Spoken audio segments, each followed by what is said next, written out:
All right. Good afternoon and welcome to the May 11th regular meeting of the Community Development Commission of Chicago. I'm Jorge Perez and I am chairman of the CDC and the host of today's virtual meeting. Due to the COVID-19 public health emergency, an in-person meeting would not have been practical or prudent. Therefore, in accordance with the Commission's emergency rules, this meeting is being held virtually on Zoom and can be viewed live via the Commission's website. A court reporter is present today to record the proceedings.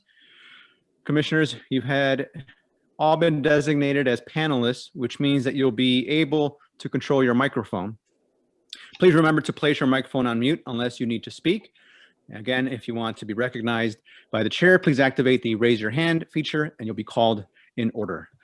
The agenda for today's meeting was posted on or before May 4th, both online and at the CDC website and physically at City Hall. I'll now begin the meeting with the call of the roll. Commissioners, when your name is called, please turn on your microphone and respond saying present or here, and please indicate that you can hear me okay. Vice Chair Newsom. Here, and I hear you. Secretary Butler. Here, and I hear you. Commissioner Brooks. Here, and I can hear you. Commissioner Buford. Commissioner Cepeda. Commissioner Cox. Here, and I can see you, hear you. Commissioner Curtis. Commissioner Davis. Here, and I can see you and hear you. Commissioner Griggs. Commissioner Rhodes. Here, I can hear you. Commissioner Thomas. Present, I can hear you and see you. And Commissioner Wheat. Here, and I can hear you. And Commissioner Pettis is here. We have a quorum. First item on our agenda, request approval of the minutes from our previous meeting held on April 20th. Commissioners, you've had an opportunity to review the minutes. And if there are no corrections, I'm looking for a motion to approve. Do I have a motion? So moved, Commissioner Butler. Thank you, Commissioner Butler. Do I have a second? Second, Commissioner Brooks. One more time. Second, Commissioner Brooks. Thank you, Commissioner Brooks. Okay, everyone. As you recall, based on the Opens Meeting Act, all votes are to be conducted by roll call so that each member's vote on each issue can be identified and recorded. So on the March meeting minutes, please indicate yay or nay. Vice Chair Newsom. Yes. Secretary Butler. Yes. Commissioner Brooks. Yes. Commissioner Buford. Commissioner Cox. Yes. Commissioner Davis. Yes.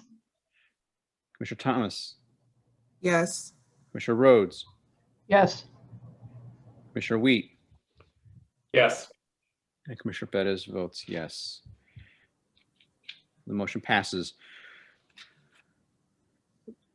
As in all meetings, the public is given an opportunity to provide written comments up to 24 hours prior to the start of the meeting through the CDC email address, which is cdc@cityofchicago.org. There were no written comments in the CDC mailbox for this meeting. However, the CDC emergency rules require that any member of the public that wishes to comment on an agenda item can do so by registering in advance at the CDC's email mailbox up until 24 hours before the start of today's meeting. Commissioners, we do have 9 individuals signed up to comment on item A, which is the Bronzeville Lakefront negotiated sale. So I'm going to call up the individuals. And is it Kumar? He's going to put up, look at this, he's going to call him DJ Kumar. He puts up the 3 minutes. It's Kamal, Mr. Chairman. Kamal. Thank you very much with the quickness there. So we'll call up the first individual. One more time. The first one is Mary Reynolds. She's ready. Yes. You can let her in. And Ms. Reynolds, if you can begin, you've got 3 minutes. Okay, you can hear me, correct? Yes. Awesome. All right. So yes, Marie Reynolds. I am a 4th Ward resident. I have lived in the community for almost 20 years, since 2003 when we bought our house in Kenwood. My husband and I made the conscious choice to live in this community because of its diversity. We have 3 sons that we've raised in the community. They've all gone to Chicago public schools and then on to college and jobs, one in New York and one in Chicago. With our 3rd son, loving this community so much, he decided to go to University of Chicago, so he's staying close to home, studying physics, and you'll probably read about him one day. He actually went to Kenwood Academy, go Broncos, really loves this community. We love it as well. We've seen some amazing things happening in the 4th Ward. Thank you for those developments. But there's really an opportunity in this Bronzeville redevelopment project for us to see some real change where the community can really benefit from it. I have lived here for 20 years. I've driven by for the last 10 years, sort of that blighted area. And I'm just, sort of as a community member wondering what's taking so long for us to take action. And I know it takes time, but it has been 10 years. The more research I did on what's planned for there, the more excited I am about what's to come from a job creation perspective, a housing perspective, and really a focus on healthcare. All at the same time, investing in the Bronzeville community and building sort of space for the community to come together. When I think about raising my sons, I always thought they'd grow up in Hyde Park, they would enjoy the community, they would make, rich friendships, and they would move on. My one son is in New York, as I said, the other's in Chicago.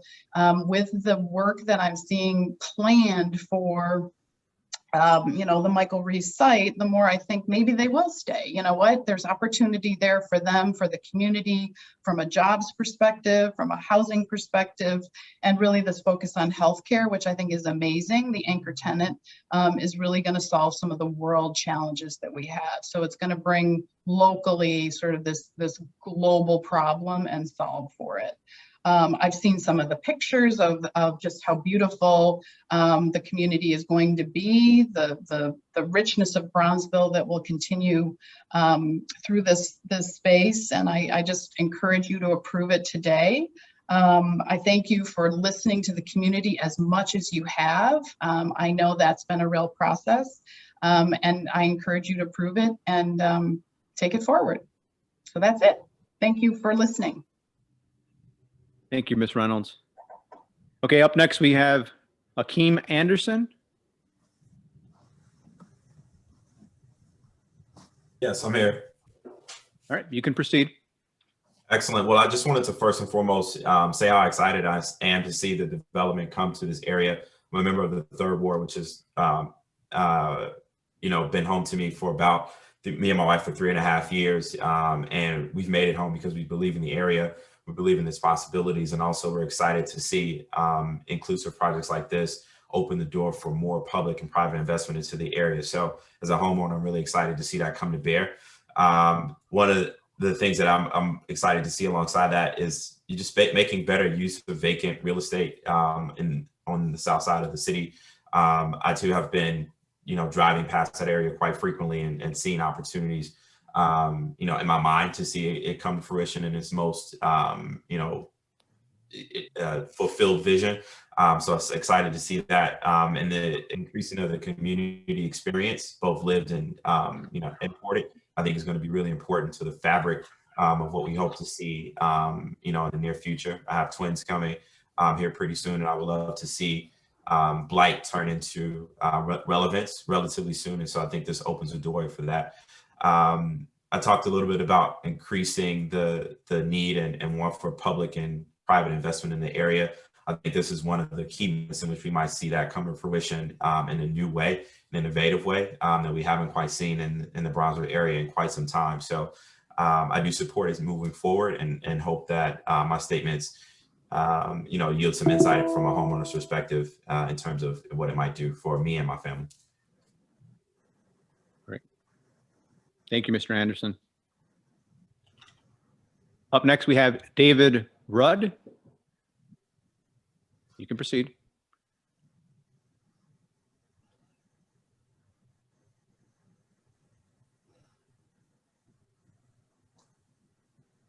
Do we have Mr. Rudd?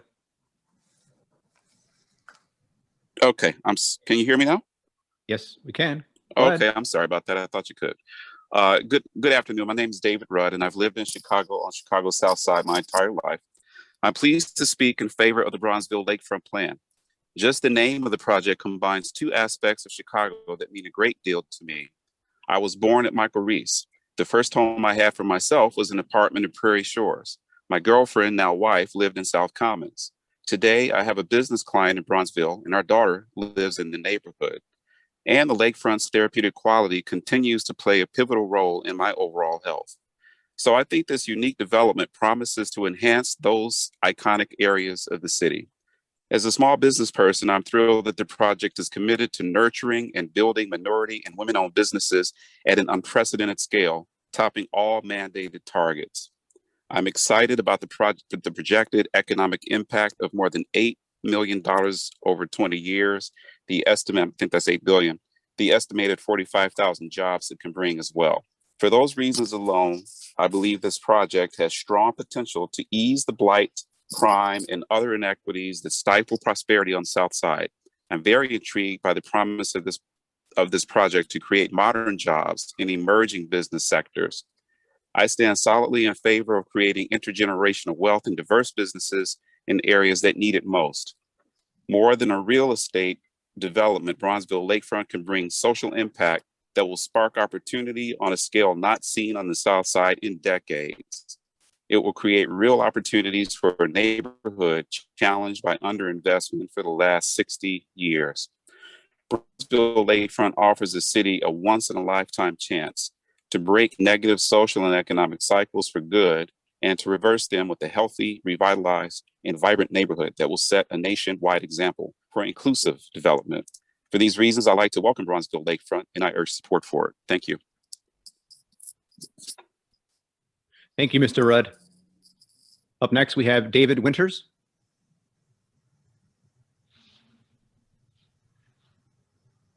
Thank you, Mr. Chairman.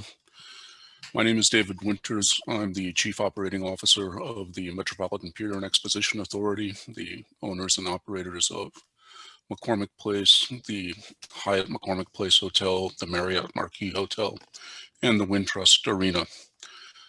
We were participants along with the city in issuing the RFP that resulted in the selection of the GRIT team as the developers for the Michael Reese site. We wholeheartedly supported the selection of the GRIT team at that time and continue to support all of their efforts. One of the many things that impressed us from the outset was the diversity of the team itself, their focus on the well-being of the neighborhood and making the neighborhood part and parcel of the entire city's life and vice versa. It's something that the MPEA itself is committed to, and we have been working with Scott Goodman and the Farpoint team from day one to find more ways in which the MPEA can involve and support the Bronzeville neighborhood. We're looking for more ways to work with Alderman King and help her in her efforts, and we have to commend Alderman King for the incredible job that she did in involving the community in the review process of this development to date. Beyond that, we are hoping to involve many more of the small businesses, as was just mentioned, in our operation as well. So from every way that you can look at what is proposed by GRIT and all of its participants, we think this will be an incredible opportunity for the neighborhood and the city, and we're proud to be associated with it. Thank you. Thank you, Mr. Winters. Up next, we have Tracy Y. Bay. Chairman, I don't see Tracy Bay. If Tracy Bay is here under some different name, can you please raise your hand virtually? In the bottom, you can raise your hand if Tracy Bay is here.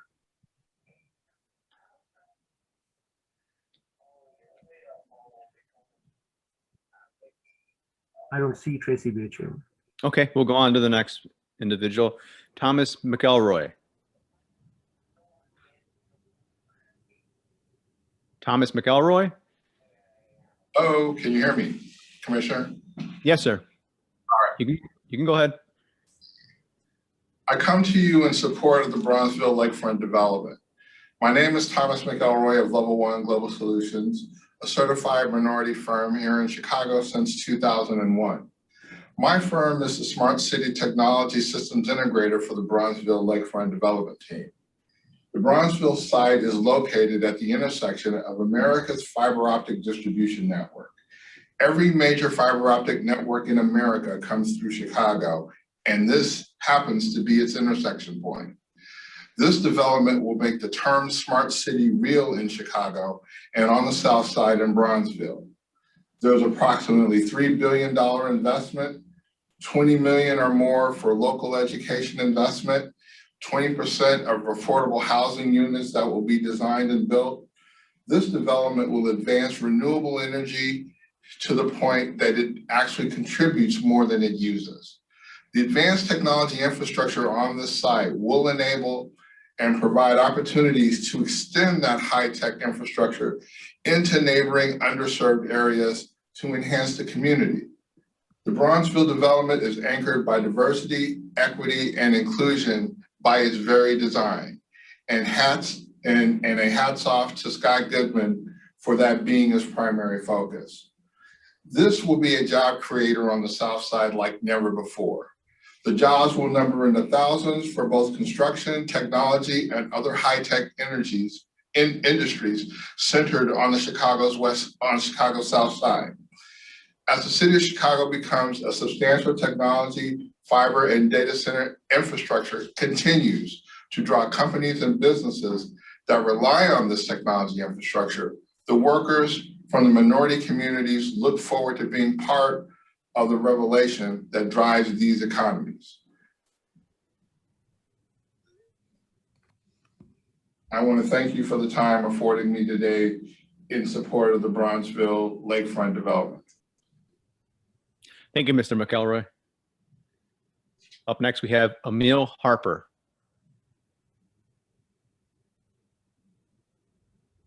Emil? I'm there. Can you hear me? Yes. Please go ahead. Thank you, Commissioner. My name is Amiel Harper. I am the founder and principal of the Morpheus Consultancy, a Black-owned consulting firm that focuses on strategic growth and development of minority-owned businesses. I am a resident of the South Side of Chicago. I live in Bronzeville. I exercise in Bronzeville. I often work in Bronzeville in our locally owned Black businesses. I walk my son, who is 2, through Bronzeville, ride my bike along the lakefront, and stay as actively engaged in the community as one can while still having an active toddler. It's critically important that you vote to support this project and that it move forward for several reasons. The first is that the community deserves it. I think we've seen throughout the city many times where there are opportunities for growth and development that don't seem to land in Bronzeville. This is the chance and the opportunity to create something that is lasting and meaningful and impactful and driven by and benefited from the residents of Bronzeville.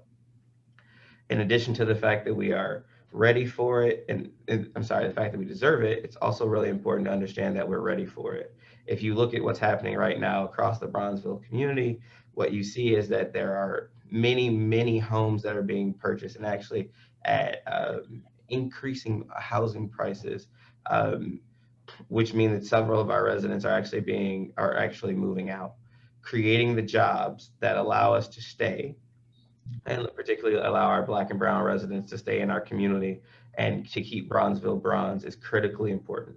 The identity of the neighborhood, from its housing, its culture, its food, its art, all come down to having an identity in a living, working, supportive, sustained environment. Supporting this project means putting those residents first. It means creating the space for our residents and new residents to be able to come to, live in, and build families in a neighborhood where they can identify and in a place where they can feel like it's home. So I implore you, please vote today to support this. Please move this forward. Our community is ready for it. Our community deserves it, and our community shouldn't have to wait. Thank you for your time. Thank you, Mr. Harper. Up next, we have Porsha Davis.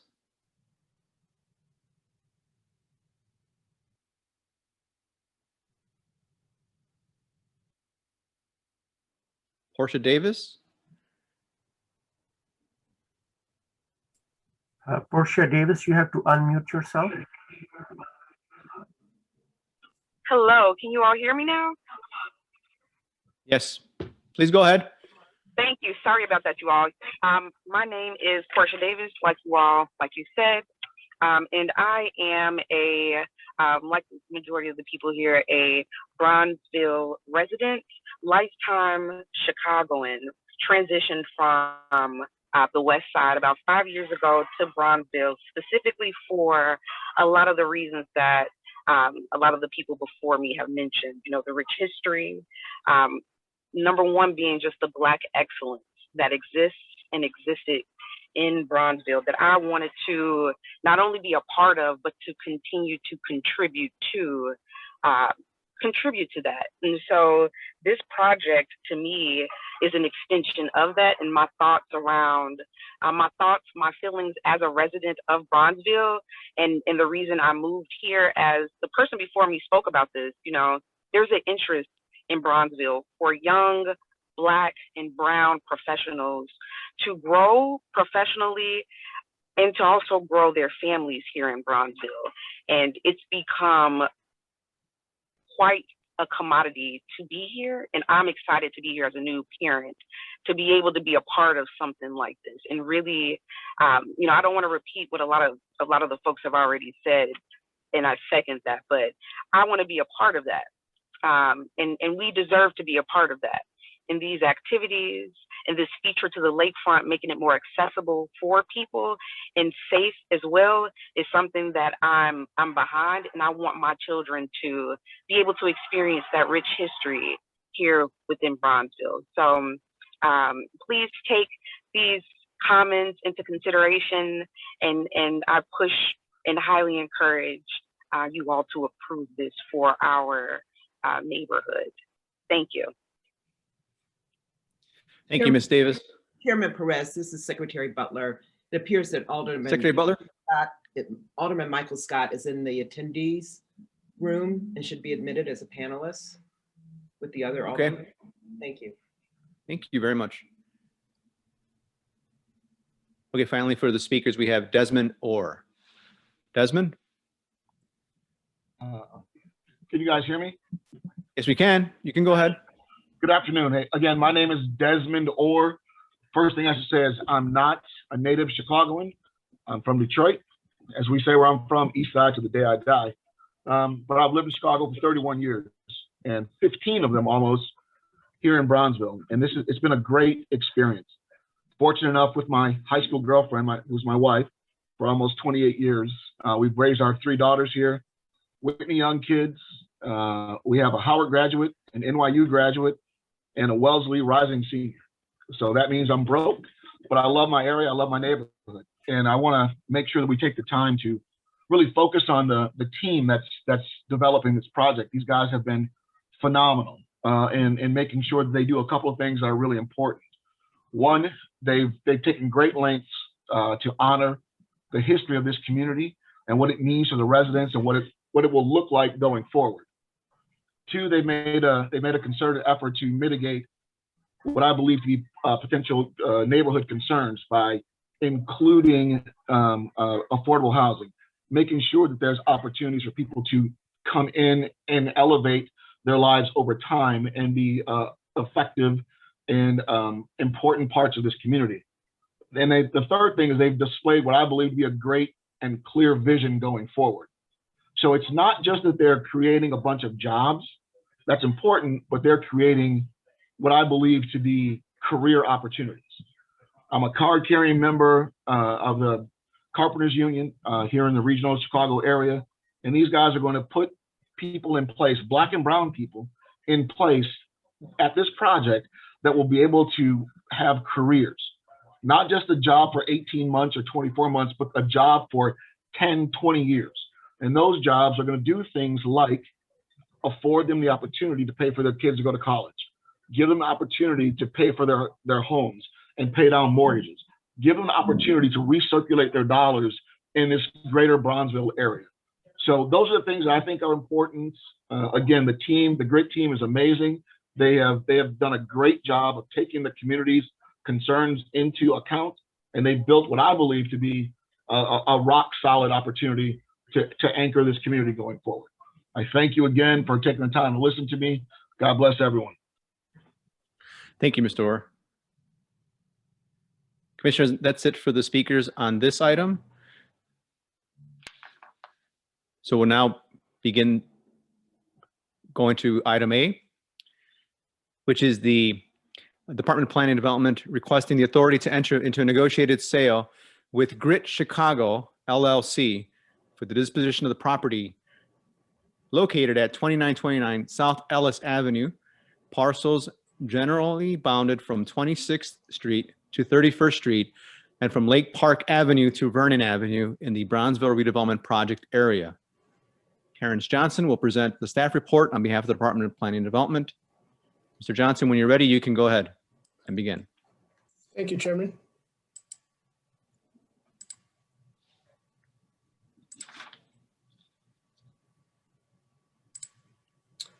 Okay, can everyone see the screen for?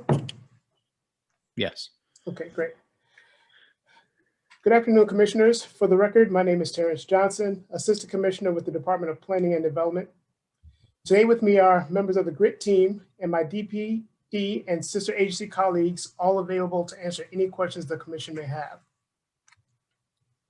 The request before you today is for the approval of the land sale of the 48-acre former Michael Reese site to Grit Chicago LLC for the purpose of developing the Bronzeville Lakefront project.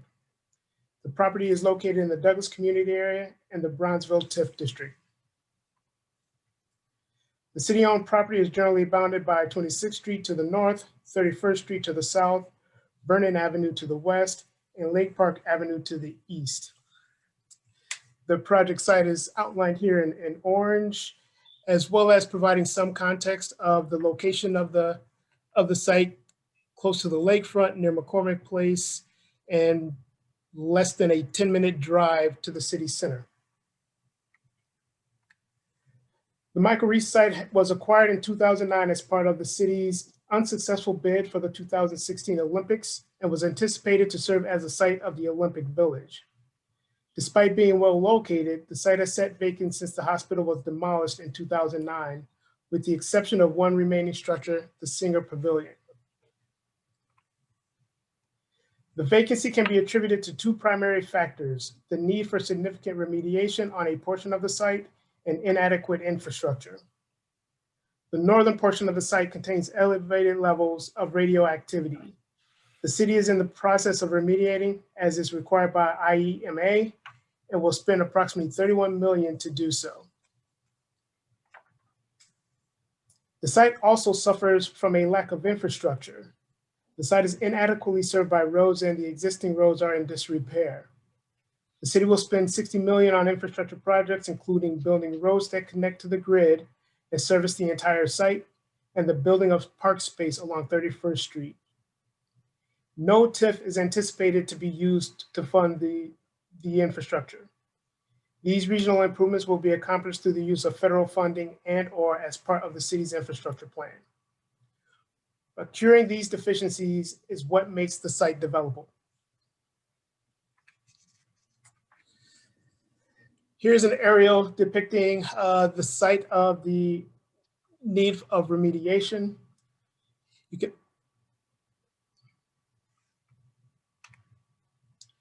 This slide here depicts the existence of the infrastructure in terms of the roads. On this side is the existing set, on the left that is. As you can see, the roads do not transverse the entirety of the site, and they wind aimlessly throughout the site.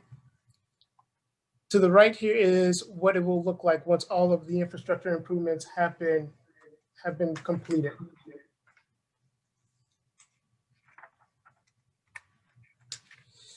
This is an aerial of the overall site, again, showing the Singer Pavilion in the center, the only existing structure.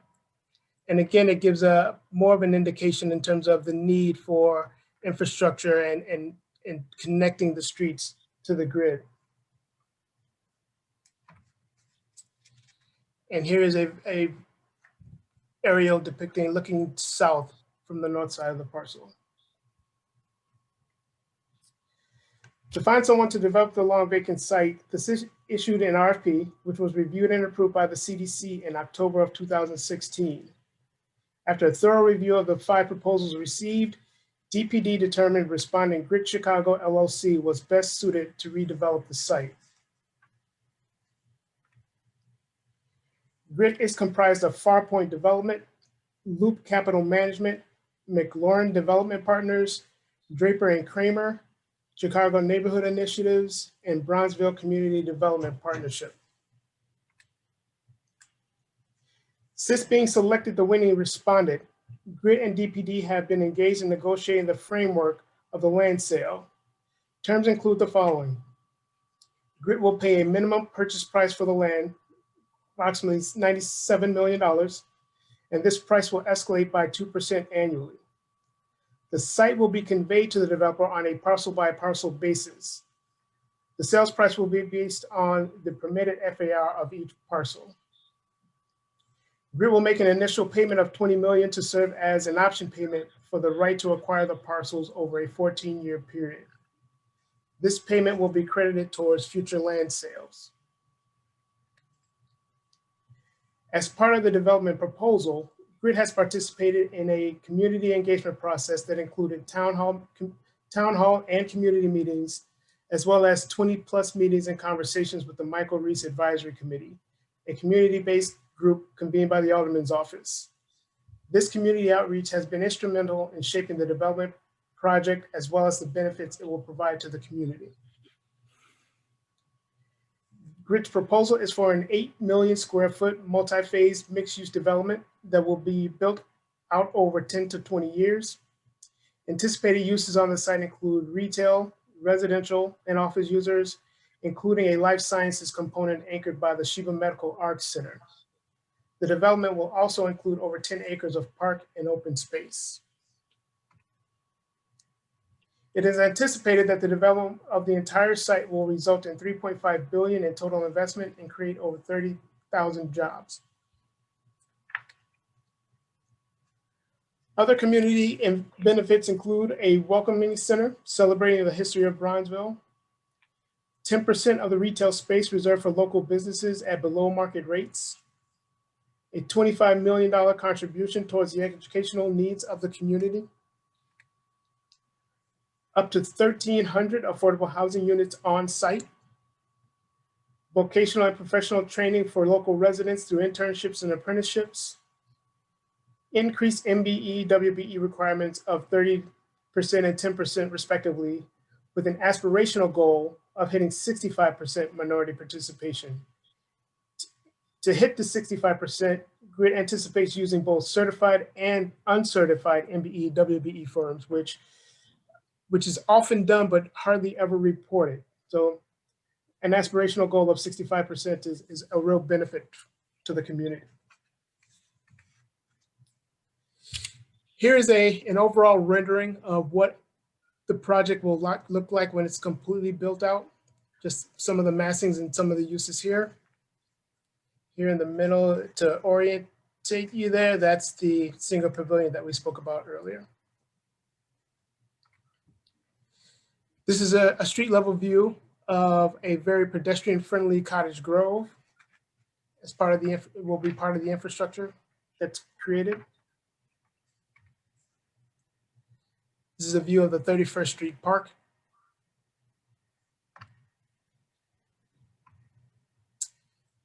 Here, another view of the park as well from the ground. And this is a rendering of what the site could look like if Grit is successful in negotiating the purchase of the marshland yards with MPA. The MPA site is not part of this proposal and the land conveyance, but it was included in the RFP approved by the commission in October.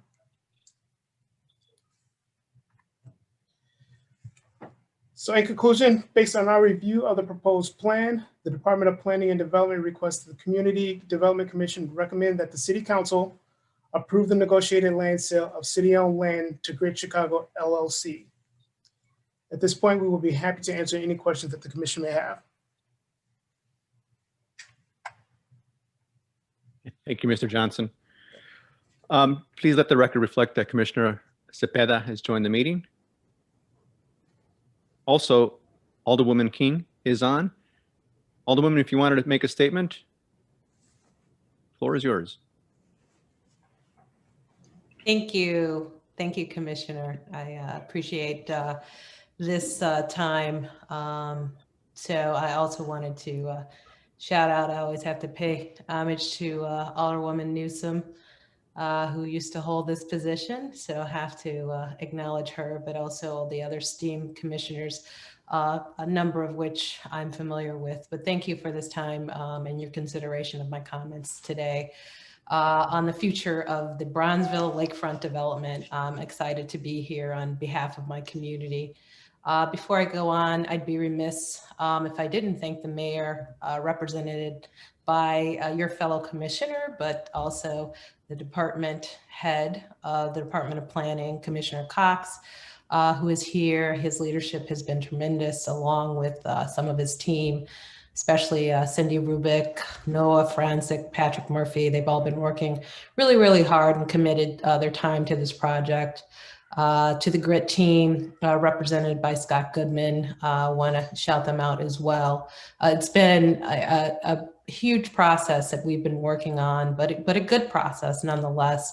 Most of all, though, I really want to thank the community. I've heard a number of which who spoke today. Some were on the Michael Reese Advisory Council, who I truly would be remiss without thanking. I've relied on the Michael Reese Advisory Council with members from all types of backgrounds and expertise for their counsel on this project. And so just want to lift them up as we start to see the visualization of this project, but they've been working side by side with us for some years now. And, you know, they've really, really set, I believe, the standard on community input and how, you know, how we organize around our community. So just really want to thank them. This development, you know, has been going on for some time. We've, you know, advocated for a development that is mixed use, that's sustainable, including residential, retail, commercial, and open space. You know, just a vibrant community, what anyone would want in their neighborhood. Inclusive development that celebrates the storied history of the resilient Bronzeville is also top of mind, and Michael Reese, I should say, has been top of mind, you know, for this committee, for myself. And I'm proud to say, you know, that we're on our way. We're now starting to see, although we've been working behind the scenes for some time, we're starting to see the visualization of this and see it come to life. But we've been thoughtful, we've been deliberate in our approach because we know that, you know, in order to have true equity and inclusion, you have to be deliberate and intentional, especially, you know, since we know that the intention has been on the reverse to stop true equity. And so you have to be intentional. And I appreciate the advisory council working with me to make sure that we have real equity on this project. And I'm proud of that. You know, although, you know, we've had a lot of discourse throughout this development project.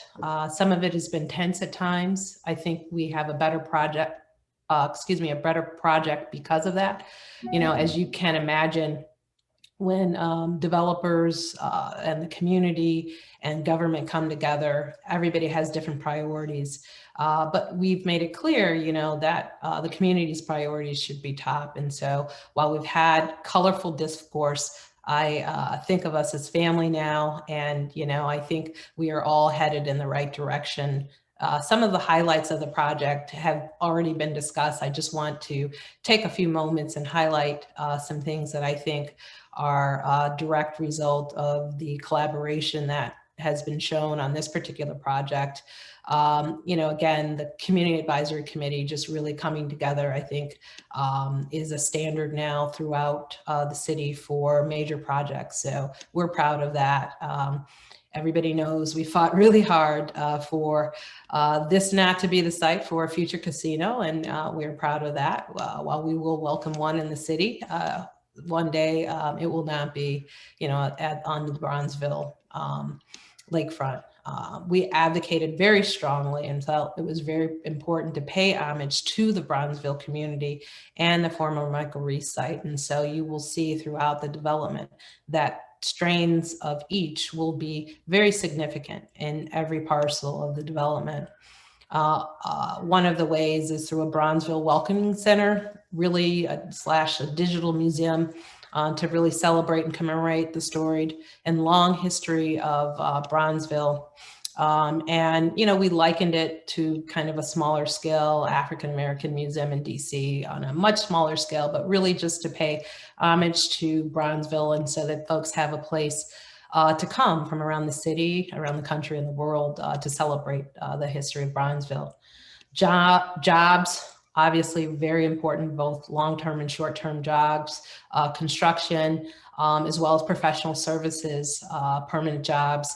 Initially anchored by Sheba, the tenant will be coming. We're excited about them and their involvement as well. But we want to make sure that there are long-term livable jobs, intentional diversity throughout the development, going above what the requirement is for the city, above 26 and 6. We have aspirational goals of 65%.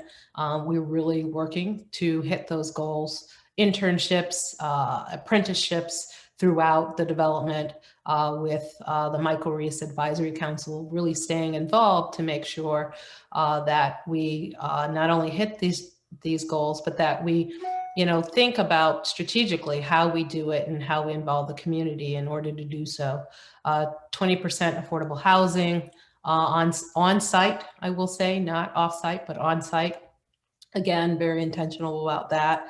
A $25 million commitment to schools, either existing or a new school. A 20% write down on 10% of all retail and commercial space. Again, being very intentional about that. We learned from QCDC how it is important to be intentional about making sure that small businesses can afford to operate in the community. And so we're thinking about that ahead of time. There'll be a 50-cent impact fee that will subsidize the Bronzeville Welcoming Center. Again, thinking about how we can make that sustainable. And then, last but not least, we're working on long-term good hospitality jobs. So we look forward to the developer working with labor, specifically Unite Here on that. And we're working to make sure that those long-term sustainable jobs are here on this particular site.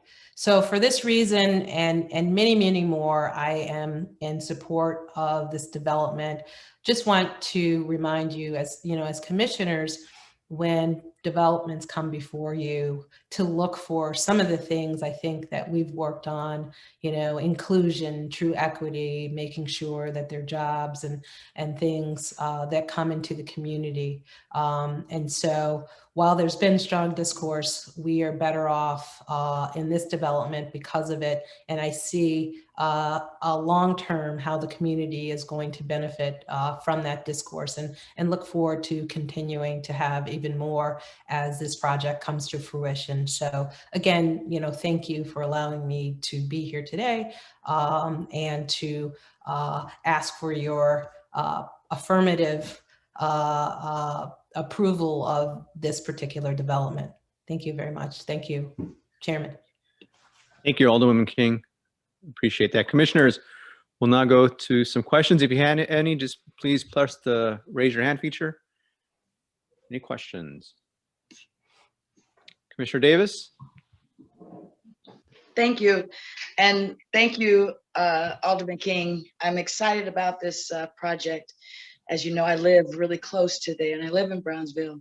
Just one of the questions that I have, I think it's a great project. When I look at it, I just wonder about any concerns you might have in terms of the infrastructure, the congestion of traffic, just want to make sure that we, in terms of what we can do, address anything that might be an issue so that we will see that the project will flourish and it will be as perfect and wonderful as it seems to be. Commissioner Davis, is that for me? Question for me? Yes. Okay. It is. Thank you, Commissioner and distinguished constituent. A couple of them on here, so I'm proud to be before you all today. We've had, kind of drag out fights about infrastructure. When I say, we're really kind of a family now, but it's been good. I will, say that we've all got, a few bruises from just kind of the family battles we've had, but it's, we've literally looked at infrastructure. So for instance, 31st Street, we've talked about, the width of that street. We've talked about bike lanes, but not putting them on the street. We've talked about putting them specifically on the sidewalks that are wide enough so that we can maintain and, not maintain, but have provide for the increased volume of traffic that we expect there. If you look at the grid that's been, and we've again talked about that grid to ad nauseum, but we've looked and thought about, the traffic that will come through there. Some of it good, as aldermen, we get all types of tension about, wanting more amenities, wanting more things to come to the community, but that comes with other tensions, right? Parking and things like that. And you just kind of have to weigh, what's better and to try and mitigate some of those issues. So yes, we have thought about the infrastructure. We've thought about, the increased volume that will come there. A lot that the community wants, right? But there will be some downsides, but we're thinking about those as we move forward. Thank you, I appreciate that. Thank you. Secretary Butler. Great, what a incredible project. Congratulations to Alderman King and to the development team. My questions, and Chairman Perez, I actually have 6 questions. They're all based on the write-up that we were provided by the department. So please indulge me a bit here. The write-up did not include any description of the timing or the phasing of the project. So could the department or the development team speak to just the overall phasing of the development over the option period? I know everyone from the GRIT team is on. That's Yeah, why I'm we happy have to- 2 hi, pages of Scott. galleries. Yeah. Go ahead, Scott, if you want to go ahead and take Hi, this. everybody. Just, Introduce yourself first. Scott Goodman, GRIT team in Farpoint Development, and a couple of things. First of all, thank you to Alderman King. She's right. We've been through a lot together, and we've come up with just a great situation here. She and the MREC have been extremely fruitful with their input, and we are all better off for that for sure. Thank you to Commissioner Cox and the entire DPD team, and the mayor's office, of course. So this has been a long road. It's been 4 years since we were awarded the RFP, so we're super proud to have gotten where we're going, and could not have done it with all those people's help and input. So thank you to everybody. Timing wise, we expect to hopefully get through city council by middle of the summer, and once we have all our approvals, we can start in earnest to plan to start moving dirt, which we think from an infrastructure standpoint should happen by before the end of the year. We hope to deliver our first building by late 2023, early 24, which will be the ARC Innovation Center, which is where this Sheba Medical Center is the number 10 ranked medical center in the world, behind like Mayo and Cleveland Clinic and others. So very, very renowned and impactful medical group who are going to bring startup companies to our neighborhood and just offer modern jobs and modern opportunities to folks. So we expect that occupancy to be early 24. And the rest of the project? Following on the heels of that will be a senior residence building, which will be adjacent to it. That could be Again, we're in design plans for that now, so we expect a 2024 delivery on that as well. We'll be doing the Singer Pavilion immediately, which will between the Arc Innovations building where the Welcome Center will be, and perhaps the Singer Pavilion, which we are hoping to be the greenest building on the planet. So we're going to do a lot of really interesting things there that are really sustainable and involve renewable energy and water treatment and those type of things. And again, that's the type of thing we expect to deliver in 24, early 25. And then it'll be sequential from there on, depending on market demand, of course. So what's the timeline for the development of housing, specifically the affordable housing? At what phase will the affordable housing be in? Yeah, at this point, we think it's gonna be very early. So we think by 2025, we should have affordable housing on site. And will that be the total affordable housing, a number of units anticipated once assuming the full build out of the development, or a portion of what's? Just a portion. It'll be done. It'll be, both affordable and market rate will be done, similar timing over time. So again, as the market demands. And so will you be building concurrently affordable and market rate? We intend to be, yeah, especially, the senior residents will have an affordable piece for sure. So that'll be at the very beginning. And the market rate apartments will follow shortly thereafter, if not concurrently. And will there be affordable housing outside of the senior units? Yes. Okay, and at what point do you anticipate those units being available? Our current discussions are that, we hopefully by 2025. Okay, how many parcels will be conveyed for the first phase of development? Approximately. The very first phase is 1, and then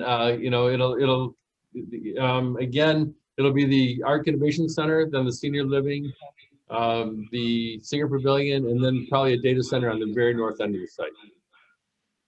Okay, on the $25 million funding for the Chicago public school system, the department's submission to the commission indicates that once 3 million square feet is delivered or developed, that the partnership will fund 25 million towards new or redeveloped CPS facilities.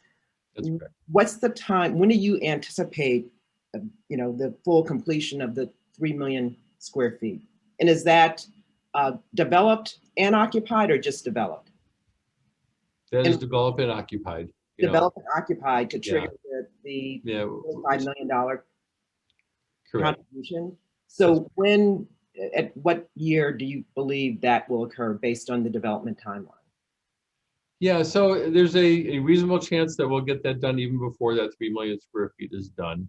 But that'll be within 7 years.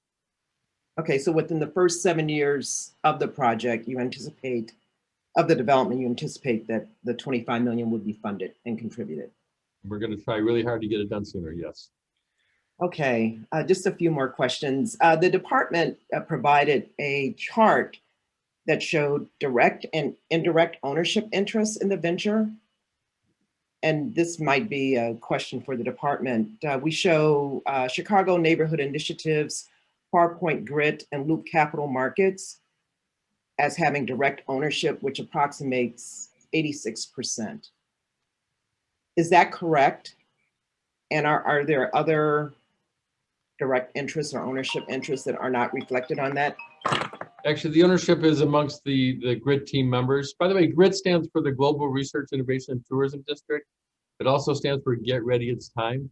And it's really time that this development happens. So I just wanted to. So are there other direct interests or owners in addition to the ones indicated on the information that the commission was provided? Yeah, so all the ownership is by the GRIT team, and the 3 majority owners are CNI, Loop, and Farpoint, but McLaurin, Draper and Kramer, and the Bronzeville Community Development Partnership are also the other minority owners. And so the minority owners, the 3 that you just mentioned, comprise the 15%? That's correct. Okay, and then my last question is, there's an option, the partnership is giving the city, or paying the city $20 million for an option to purchase parcels over time.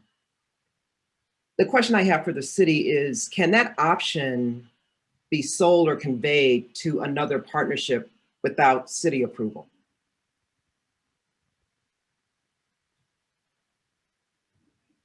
Chip, you want to take that?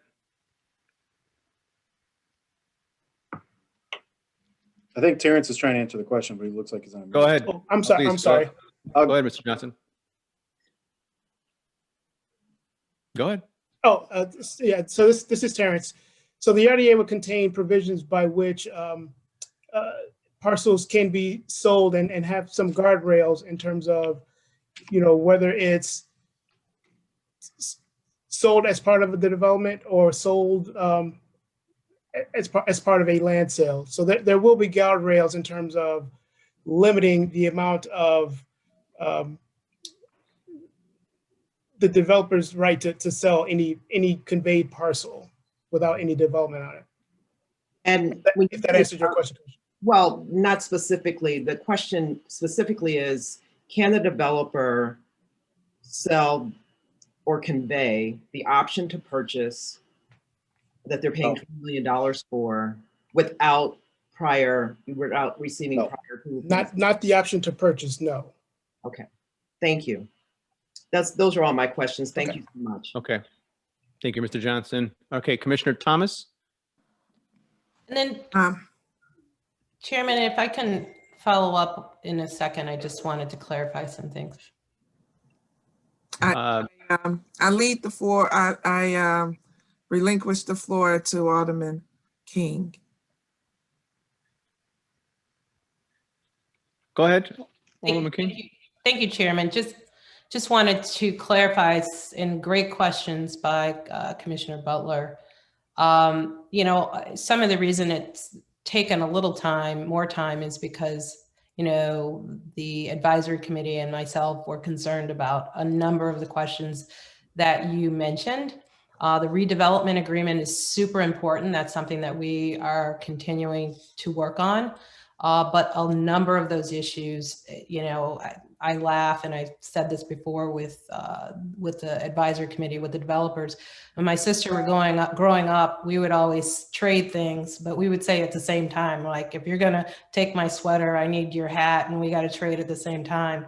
And the developer is very clear of my understanding of that. And so the first parcel that's being delivered, and the language, I hope, is there. If it's not, it will be there in the redevelopment agreement before we move forward. About, the Sheba Center will be there and the ARC Center, but so will the community center. And so they will be coming at the same time. The affordable housing, to my understanding, every time there is a market rate housing built, the affordable housing has to be delivered at the same time. And so those are things, that language that we've been talking about. So those things are really, really important. The devil is in the details because, like I said, there were some issues, I would say, in the beginning about how those were going to be delivered. The 25 million, which I will go back and look at the redevelopment agreement. Again, the data center is really important to them. We want the development team to flourish, to make money, because if they don't, we don't have a development. But we want the community to share in the upside. That's the reality. And so if they deliver the data center, we're supposed to get the 25 million at that particular time, or the 3,000 units that they're referring to. So we've gotten those in there. But great questions. Those are the same questions the community are concerned about, and the same types of questions that we're paying attention to in the redevelopment agreement, which is important. And so I appreciate that. I wanted to clarify a few things. Thank you. Thank you, Chairman. Thank you, Alderwoman King. Commissioner Thomas? Thank you, Chairman. And I just want to say congratulations to the alderman as well. This is a big project, and I know that you've been working on it for some time. great advocate. Before I get to my question, I just wanted to make a comment that ends with what Commissioner Butler was speaking on, and that is the option to purchase. They're going to put down like a fifth of the total purchase price, the current purchase price for the option to purchase. So I would ask the department to pay close attention to what can happen 10 years from now or 5 years from now when they are only halfway through it and decide that they don't want to go forward with it, but and push the option to somebody else. And I think that's what, at least that's how I heard the question, to make sure that option is paid close attention to in the redevelopment agreement. And I know that Alderman King will be, I mean, she's a strong fighter for what she wants in the community. So I just wanted to make sure that's what I heard the Commissioner Butler saying, because it's what I highlighted as one of my questions. My main question is on the infrastructure, and in the documents that we received, CNI will be the lead infrastructure partner. And from my calculation, to complete the infrastructure is going to be about $90 million. And it looks like some of it will be federal money and some of it will probably be some type of finance bond money. Will the infrastructure work happen first, or what's the timing with the infrastructure work? And that would be to the developer or the department, that question. Yeah, Alderman, this is David Doig from Chicago Neighbor Initiatives. The intent right now is to do all of the infrastructure work upfront, to put in all of the street grid, all of the right-of-ways, and to construct all of that infrastructure really within about a 2-year period, starting hopefully later this fall. Oh, that sounds good. I was kind of concerned. How you doing, David? I was kind of concerned that the infrastructure will roll with the development. So as you do the development, infrastructure would be put in. But yeah, I'm glad that we'll start at 31st Street and work our way north. So the first phase will be timed with the ARC building, and so we'll start kind of on the south end and then work our way north. We can't really develop the streets on the north part of the site until the carnotite is remediated. So we know that's going to take about a year. So the north part will be the last piece of public infrastructure that goes in. Okay. Thank you, and thank you, Chairman. Okay. Commissioner Cepeda.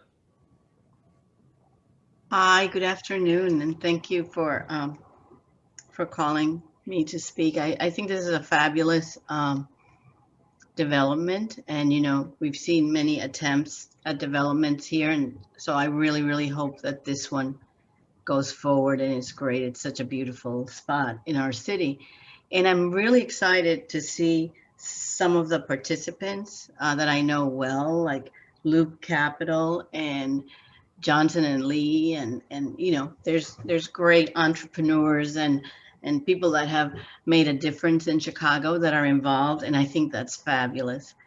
I was wondering, is there any Latino participation? Because this is going to be one of the most visible projects in Chicago, and I just can't imagine the reverse, that we would have, this great, beautiful project and not have African-American participation.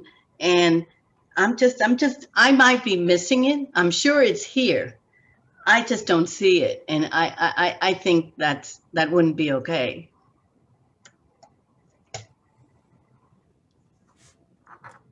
The answer is there absolutely will be. Currently, you're right. There's nobody on the team of Hispanic heritage, but again, given our commitment to the very high aspirational percentage of 65%, and given what we have always said is we want this project to look like the community in which it resides.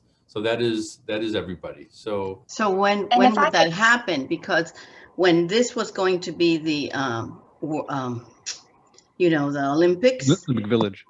Well, when it was the Olympics, I mean, there were people, like, I know that Paul Roldan even went to Europe to scope out what he needed to do. So, I mean, we have Latino developers, and, I've had this conversation with Jorge before, with our chairman.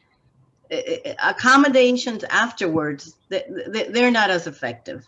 We should be right up front. To say you want this to look like Chicago, and here we are, and we're not there, this is not Chicago, and this isn't right. And I would say the same thing if there were no African Americans here. I would be the first one to raise my hand and say this is wrong. And people in this group know that I speak out about any kind of injustice. But it's not fair. We are too big a part of Chicago to be invisible, and to bring us afterwards because you mailed somebody, that's not good enough. I mean, we should be in it. That's my position on this. No. I was talking about the ownership structure, but I mean, again, when we talk about, the 30 and 10, and when we talk about 65%, we will absolutely be including everybody, and that, especially the Hispanics. We are just. And maybe I can chime in too, Scott. Ms. Boatwright, just introduce yourself for the sake of the record. Sure, sorry. Sierra Boatwright with Chicago Neighborhood Initiatives, one of the developers. In terms of our MBEWB, I think it's really important to note that 10% includes our Black and Brown population. And so to Scott's point, we want to make sure that our participation, both on the professional service side, oftentimes people wait until we start construction, but we recognize the talent on the professional service side. And so we have partners on our professional service side reflected as well. And then we're really eager to engage even more as we continue the additional contracting, both professional service and contracting. And I agree with you, you're absolutely right. It's not enough to wait until we break ground. And I think that's one of the reasons that we've really been intentional with reaching out early to the different professional service firms to say, hey, there are opportunities, and we want to engage early, we want to engage often, and we want to blow that participation out of the park. We really want to exceed the 30-10. We're going to exceed 30-10. Yeah. If you did what you're saying, the names would be here. They wouldn't be coming, or you got to find them, that is just, there is a lack of intentionality. There is a lack of a commitment to the Latino community in this project. And this is our lakefront. We are a part of it too. And like I say, I would be the first one to say this if African Americans were excluded, because it would be wrong. But this is not right. So I think this needs to be fixed. I don't know where or how you're going to fix it, but this isn't right. All right, I'll come right back to it. Commissioner Butler or Secretary Butler? I think just to amplify Commissioner Cepeda's comments, we all know that, the true economics and the wealth creation will come from ownership. And if you look at just so that the development team will understand, so Commissioner Cepeda's point is really pointing to the owners and the developers where the wealth is actually being created versus individual firms that will work for fees. Now, some of those firms will earn a lot of capital, make a lot of money working on this transaction. But I think the point is that, if we look at kind of the owners, the 85 plus the 15% that I asked about, it doesn't reflect the demographics of Chicago, and that's an issue.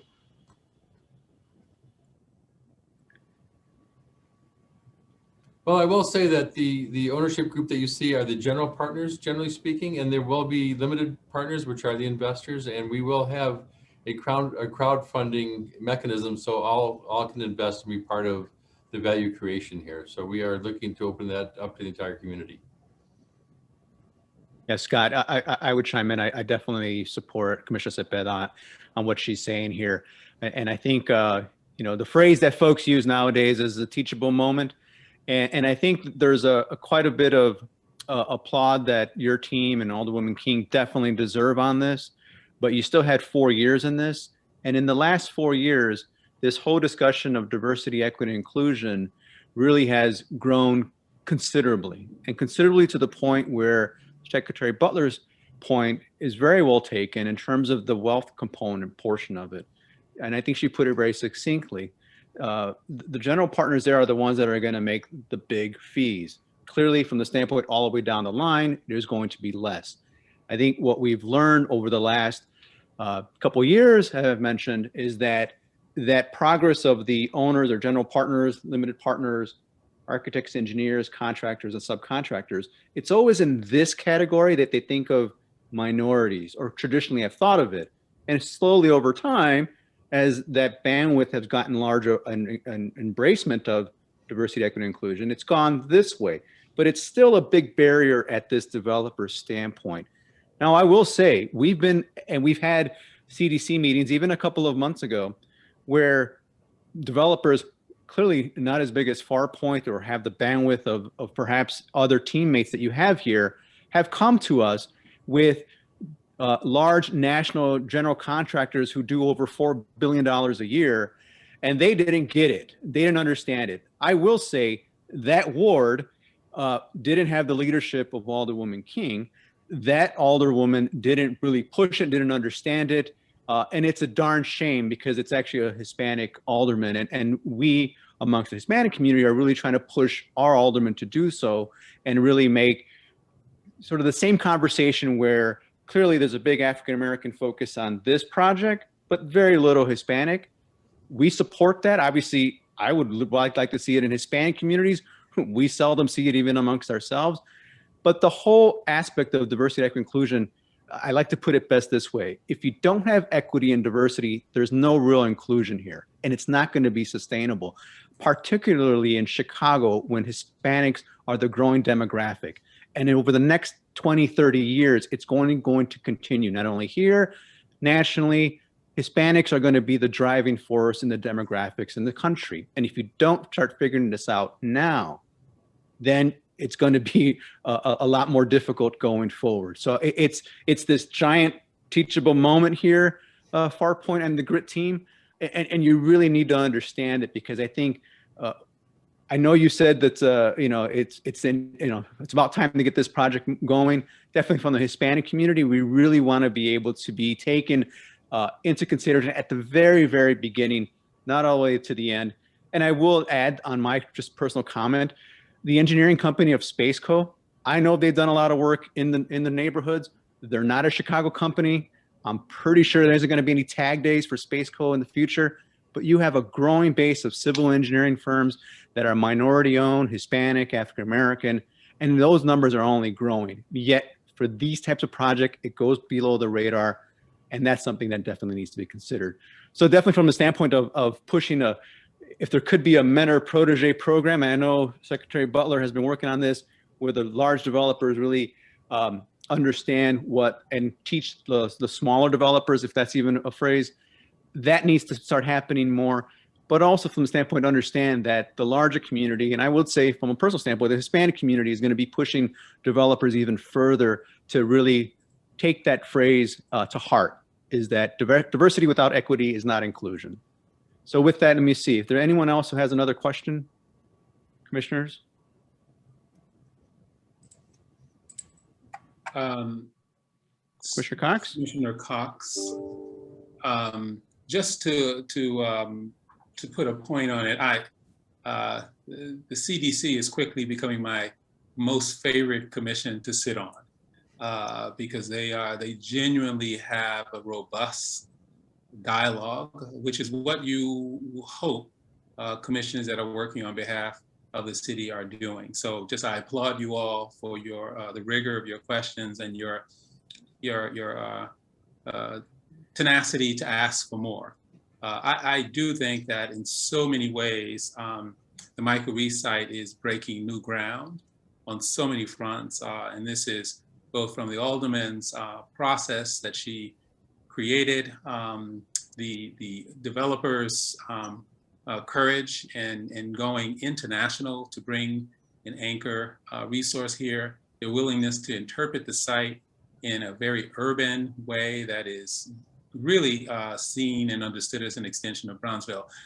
So all I can think of as I was listening to the discussion about our increasing diversity is, I think this is something that the FirePoint team should fully embrace. Why not break some new ground, further ground on diversity, inclusion, and equity that continues the trajectory that this project is on, that's going to be pretty singular in all of Chicago.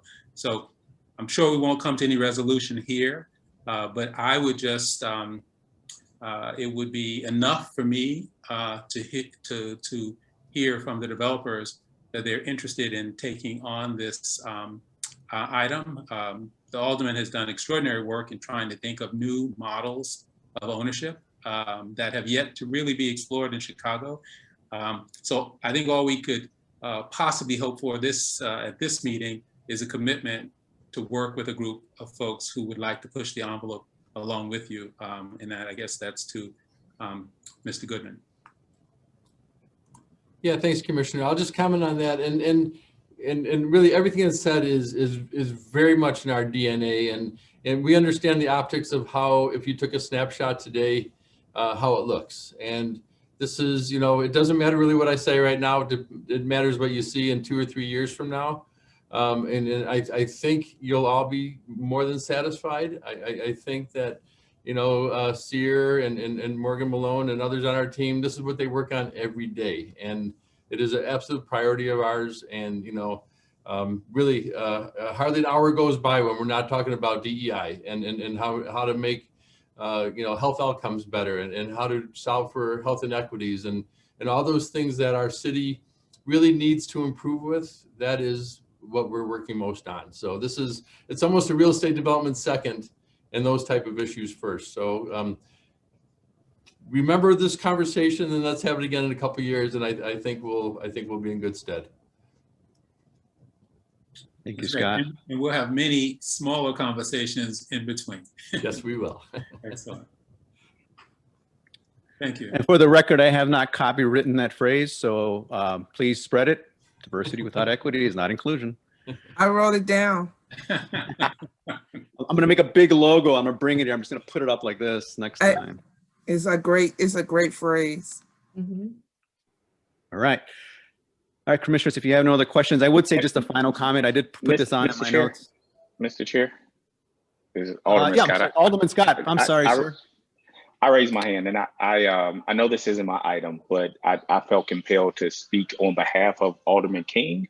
One thing I know, we don't agree every time there's an issue, but what I do know is she really is, I think, laser focused on equity, inclusion, and diversity.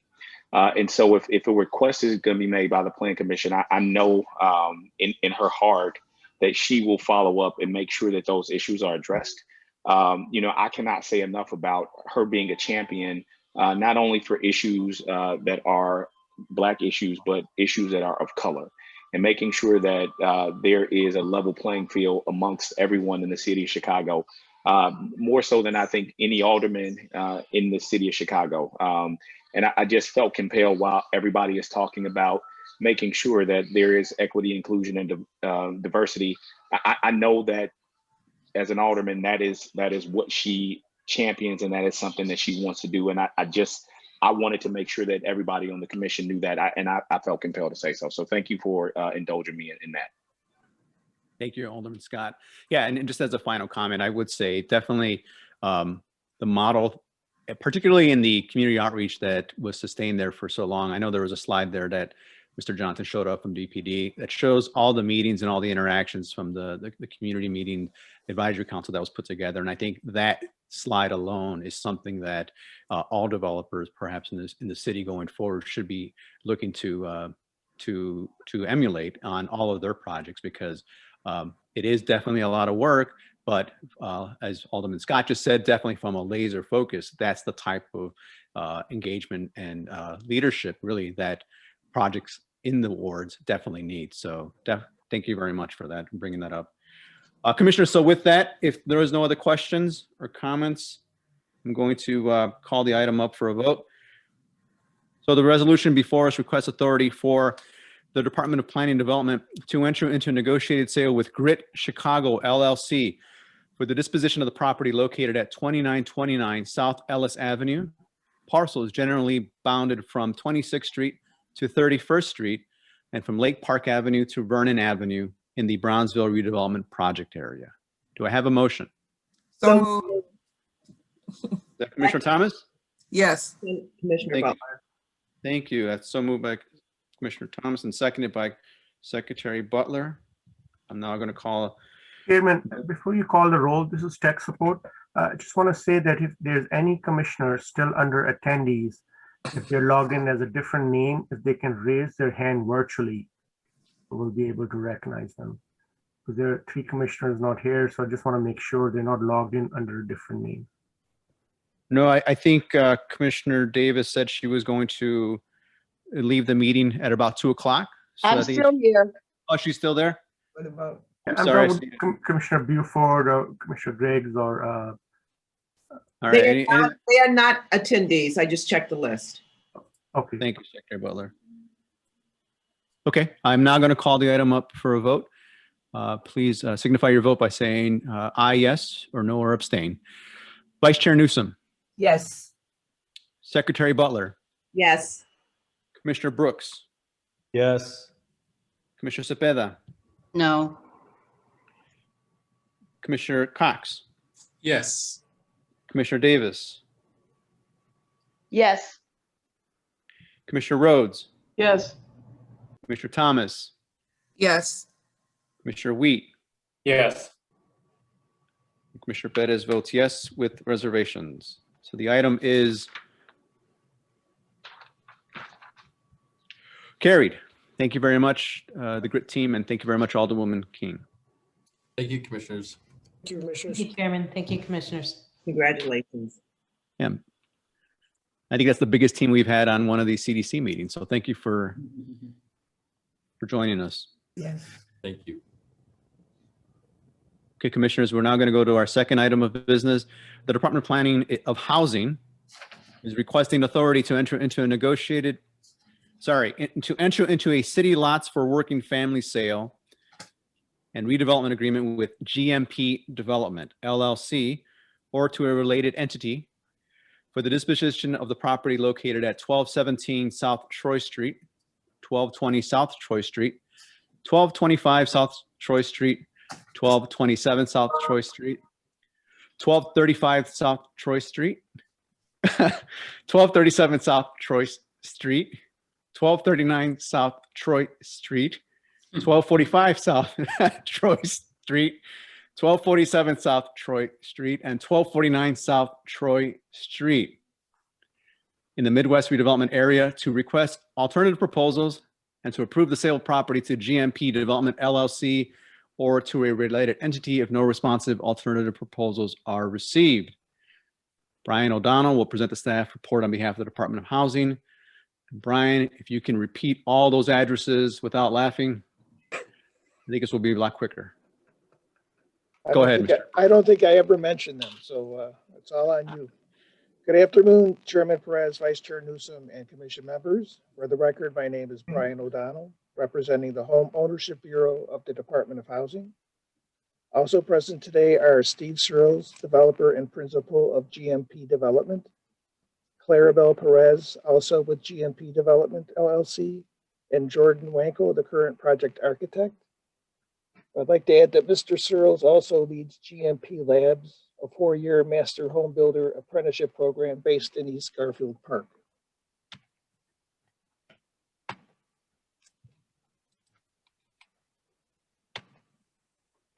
We're here today requesting your approval to sell 10 parcels of land in the Midwest TIF area to GMP Development LLC under the City Lots for Working Families program. The City Lots program allows the city to sell from 8 to 20 lots to developers for $1 to encourage the construction of for-sale housing. Alderman Michael Scott supports the sale of these lots and is online today should you wish to hear from him. This site offers a glimpse into the housing market in North Lawndale. The most important figures on the slide are in the blue boxes, the annual change figures, which indicate there is potential for a vibrant market in North Lawndale. I would add that the annual change figures look high, but that is frequently the case when the base figures are kind of low. But it's also worth pointing out here that the program guidelines for the city lots for working families do not set a sales price for the homes.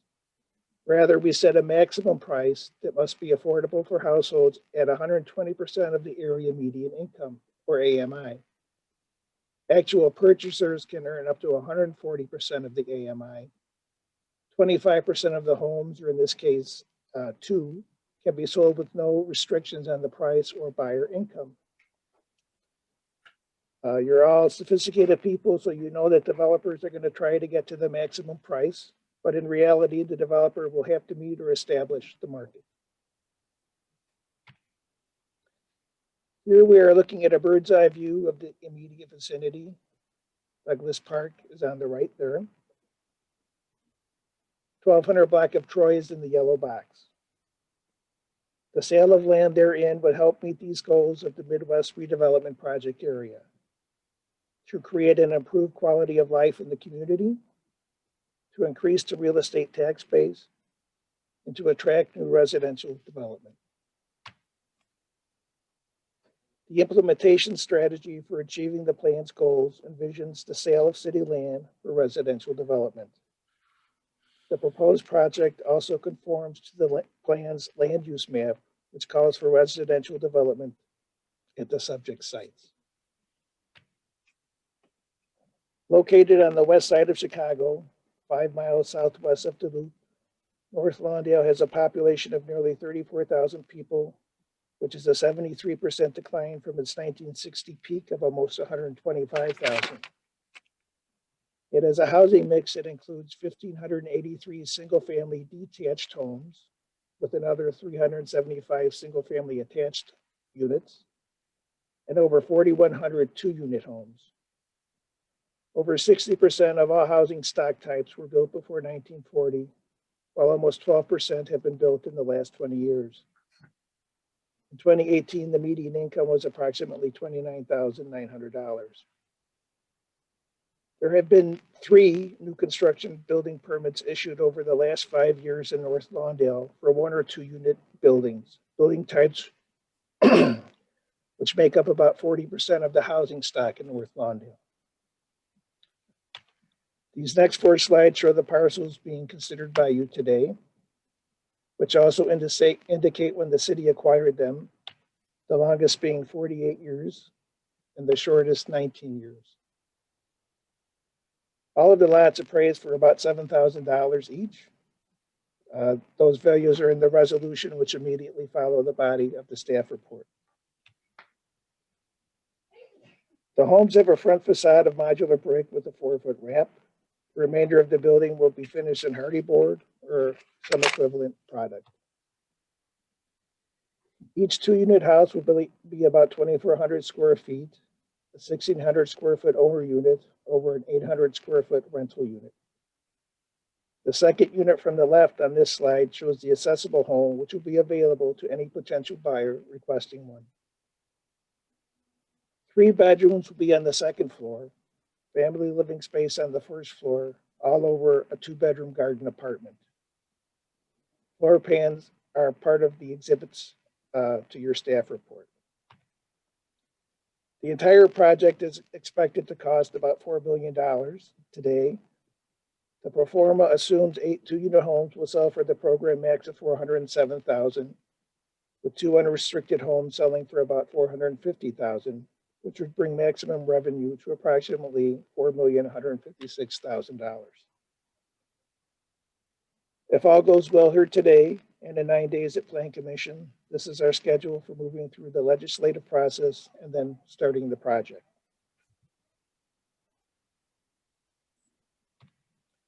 The Department of Housing has thoroughly reviewed the proposed project, the qualifications of the developer, the financial structure of the project, the need for public assistance, its public benefits, and the project's conformance with the redevelopment area plan, DOH recommends that the CDC approve the sale of the designated parcels to GMP Development LLC or to a related entity for the development of these homes. This concludes the formal presentation. Thank you, Mr. O'Donnell.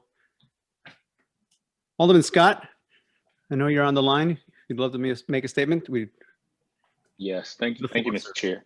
Thank you, Mr. Chair, and thank you, commissioners. As Brian said in the presentation, and you can see by a lot of the aerial shots of how depopulated North Lawndale and the 24th Ward has become over the last half century, 70 years. And so what we're attempting to do is jumpstart the market on the east end of the ward and put some quality, affordable housing in an area that is desperately needed. This is the first, and what I wanted to do is get up to about 40 homes in the single lots for working families, but because of the underpopulation and because the market we couldn't meet the market, we're taking it a lot slower and doing bits of these single lots for working families throughout the ward. And this is an area that has a high concentration of vacant lots, and we want to make sure that happens. The second thing that I also want to illustrate is, we're going to go back right after this and do something with United Power where hopefully we'll bring somewhere in the first phase up to 100 new homes to North Lawndale and the 24th Ward as well. And so again, if I could have the favorable support of the committee members, it just would be beneficial to not only my community but folks who were trying to get to come back to this community. As Brian said, back in the early or mid 1900s, there were over 125,000 people that resided in this community, and that's because of its location and the quality housing stock that was here. And we hope to someday amass that as well. And so with your favorable support, we can start this first phase. So thank you, Mr. Chair, and thank you, commissioners, for indulging me this time. Thank you, Alderman Scott. Commissioners, any questions? I see one. Give me a second here. Alderman Burnett has his hand. I just see, yeah. Alderman Burnett, please, if you'd like to make a statement, the floor is yours, sir. Sure, fantastic. Thank you very much, Commissioner. First of all, I would be remiss if I did not commend planning and also Alderman King on a great project and all of the partners that was involved with that project over there. Also, Cepeda, I thought you was African American. I'm just kidding. It's okay. It's okay. I identify. I know. We all I know, but I'm not. we're all family. We're all family. But also I want to commend Alderman Scott on the fantastic job he's doing over there in the 24th Ward.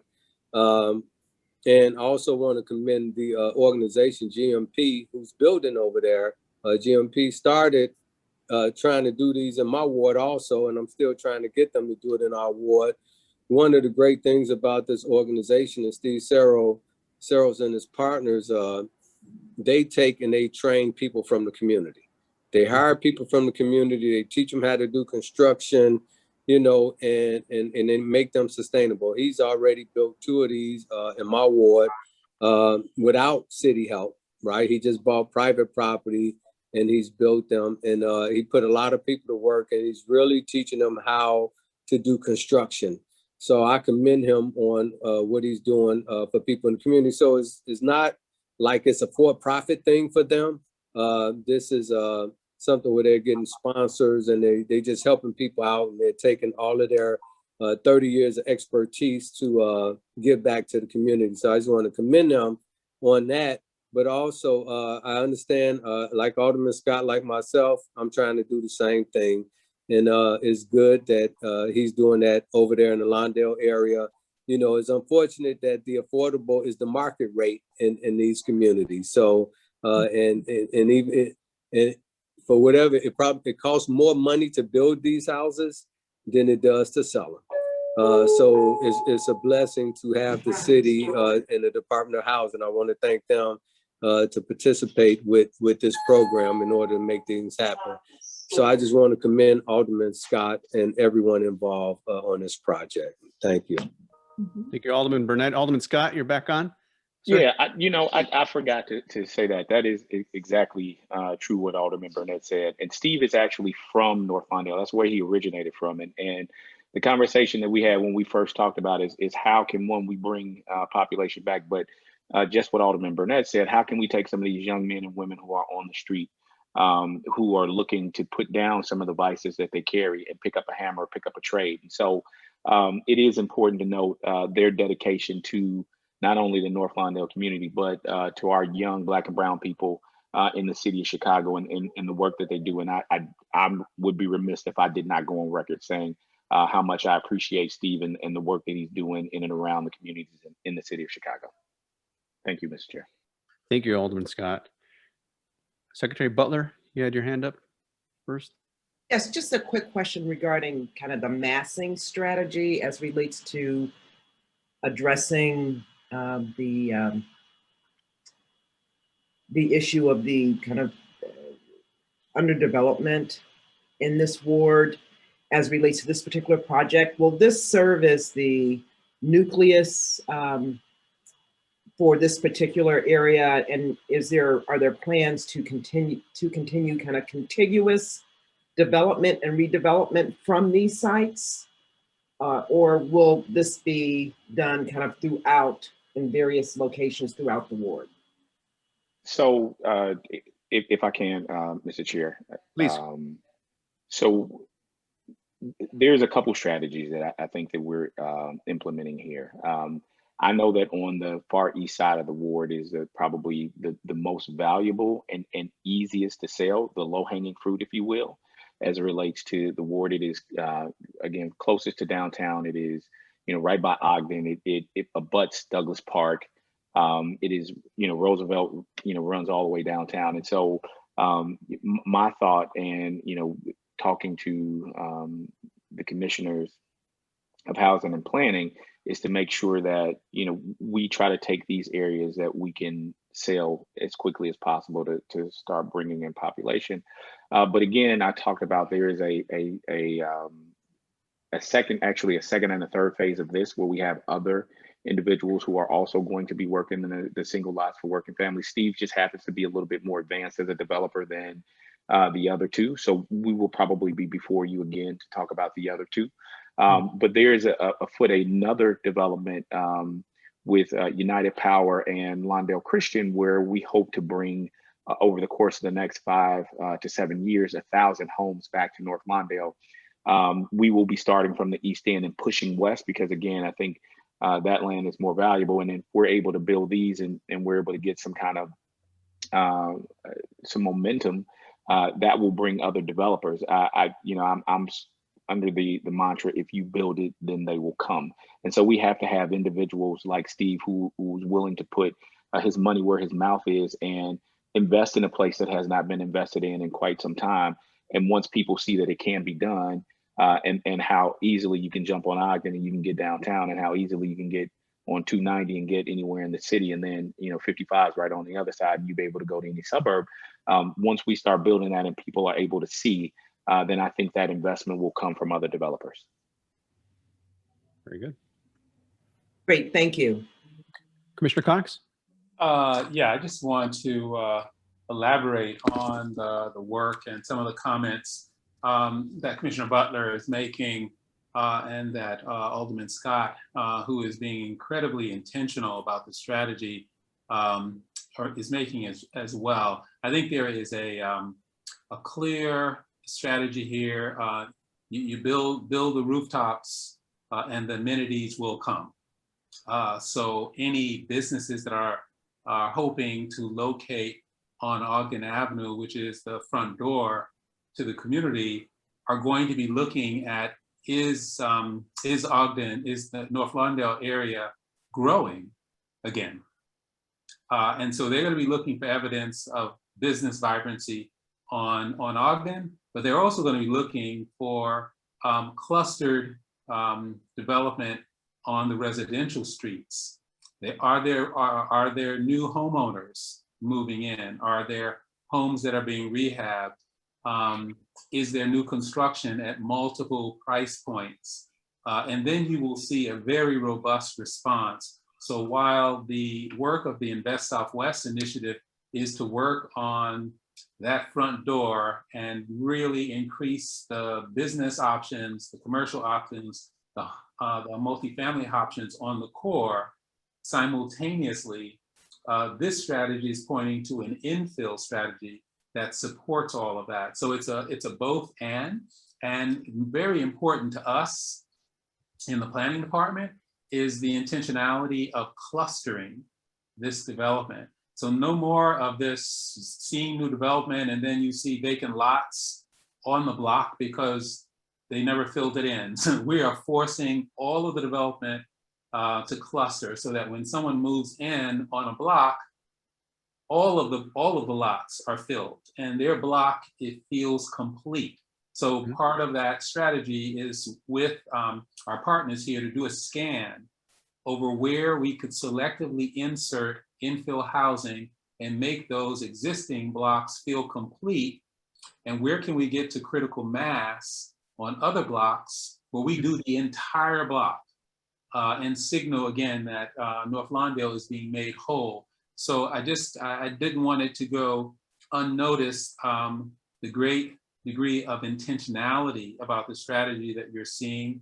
It is a growth model, but it is an inclusive growth model. It's not just multifamily on the Ogden corridor, it's single family and up on the residential streets. So again, there are other aldermen who have taken this model forward with great success. Alderman Burnett is certainly one alderman who's done it. Alderman Dow has done it in her parade of homes. And now Alderman Scott is learning those lessons and taking them forward in his own way. So that's really the plan. And we've been working very, very closely with housing so that they embrace this way of working as well.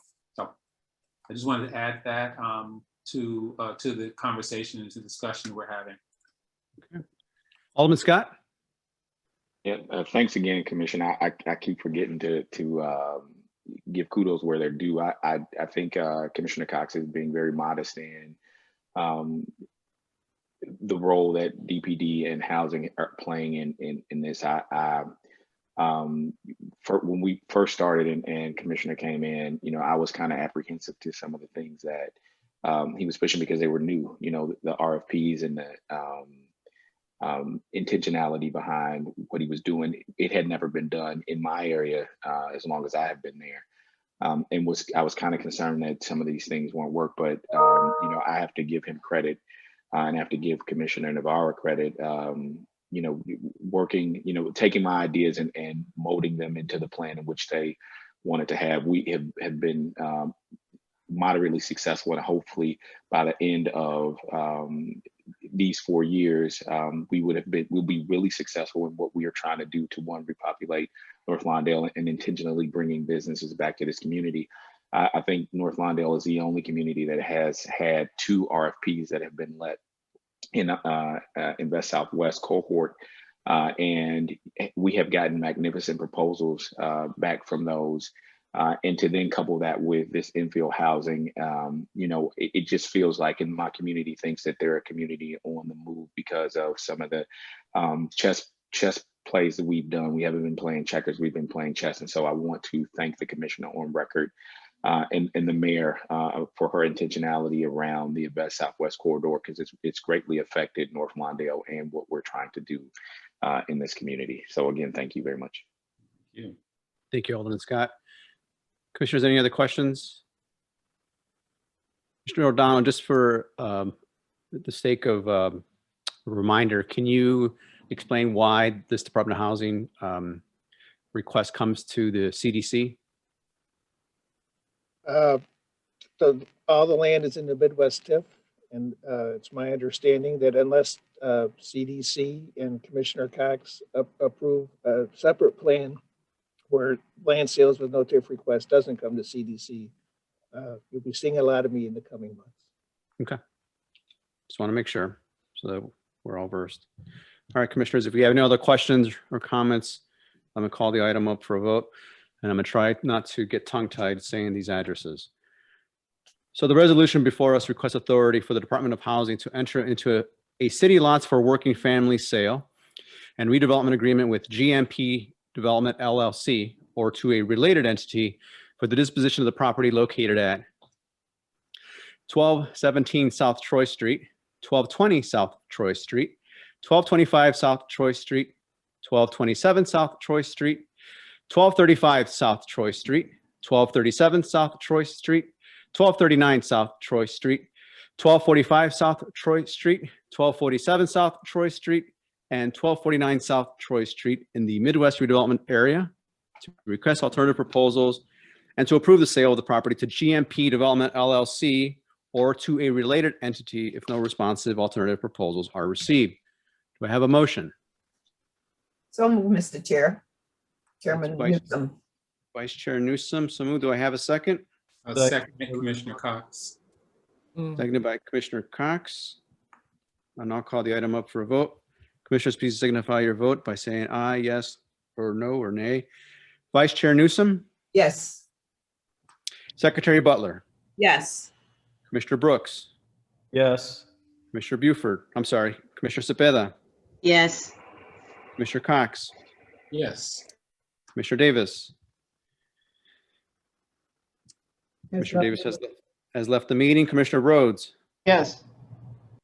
Commissioner Thomas, Yes.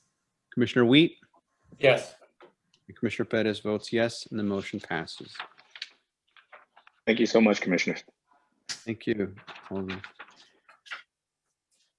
Our third item of business for Commissioners, the third item of business is the Department of Housing requesting authority to enter into a city lots for working family sale and redevelopment agreement with North Construction LLC or to a related entity for the disposition of the property located at 428 North Troy Street in the Kinsey Industrial Corridor redevelopment project area and 600 North Central Park Avenue, 3401 West Fulton Boulevard, 625 North Christiana Avenue, 636 North Trumbull, 637 North Trumbull, 639 Trumbull Avenue, 640 North Trumbull Avenue, and 643 North Trumbull Avenue in the Chicago Central Park redevelopment project area to request alternative proposals and to approve the sale of the property to Nath Construction LLC or to a related entity if no responsive alternative proposals are received. Brian O'Donnell will present the staff report on behalf of the Department of Housing. Mr. O'Donnell, when you're ready, you can proceed. Thank you, Chairman Perez. Once again, for the record, my name is Brian O'Donnell, representing the Homeownership Bureau of the Department of Housing. Also present today are Pashupati Nath, Managing Member of Nath Construction LLC, Neelam Dwivedi, Member of Nath Construction LLC, Shreya Singh, Project Manager for Nath Construction LLC, and Alan Leskiv, the Project Architect.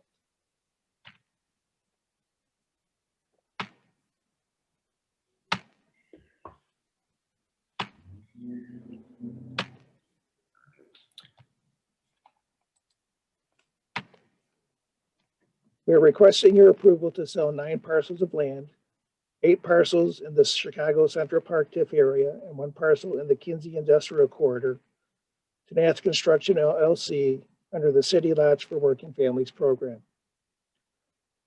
8 of the lots are in Alderman Burnett's ward, and he is here today should you wish to hear from him.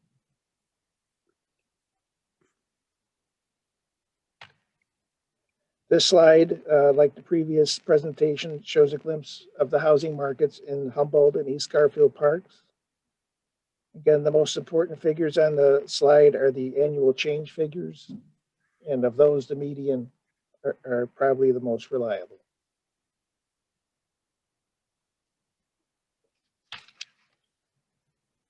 Here we are looking at the lots you are considering, which are on either side, north or south of Franklin Boulevard and east or west of Holman. This slide shows the same lot split by community area. and the sale of land west of Kedzie therein would help meet these goals of the Chicago Central Park redevelopment area, to eliminate blighting conditions, and to promote the area for new residential development. The action strategy for achieving the plan's goals envisions encouraging infill residential development and to assist private developers to facilitate such development. The proposed project also conforms to the plan's land use map, which calls for residential development at the subject sites. The parcel on Troy is in the Kinsey Industrial Corridor Project redevelopment area. This proposed project will satisfy the following goals of the area's redevelopment plan to enhance the tax base of the area. The objectives and furtherance of such goals include elimination of blighted conditions and facilitating residential development of the western edge of the area. The proposed project also conforms to the plan's land use map, which calls for residential development at the subject site. 8 of the subject parcels are in Humboldt Park on the west side of Chicago. The community area and its boundaries you can see here. Humboldt Park has a population of nearly 56,000 people. It has a housing mix that includes over 4,000 single-family detached homes, plus 285 attached units, and almost 6,600 two-unit homes. 65% of all types housing stock were built before 1940, while 5% have been built in the last 20 years. In 2018, the median income was $38,593. In Humboldt Park, 70 building permits have been issued for construction of either a single-family home or a two-flat since 2016, where the city still owns 258 parcels with RS or RT zoning, which we have restricted the city lots program to. Most of this development occurred on the northern end of the community. The SEVA home sites in Humboldt Park are within the yellow box. The parcel on Fulton is in the East Garfield Park community area. 10 building permits have been issued for the construction of either a single-family home or a two-flat in East Garfield Park since 2016, where the city owns 202 parcels with RS or RT zoning. The SEVA home site in this map is again in the yellow box. These next 9 slides show the parcels being considered by you today, which also indicate when the city acquired them, the longest being 43 years, the shortest 7 years. The appraised values of all the lots are in the resolution, which immediately follows the body of the staff report.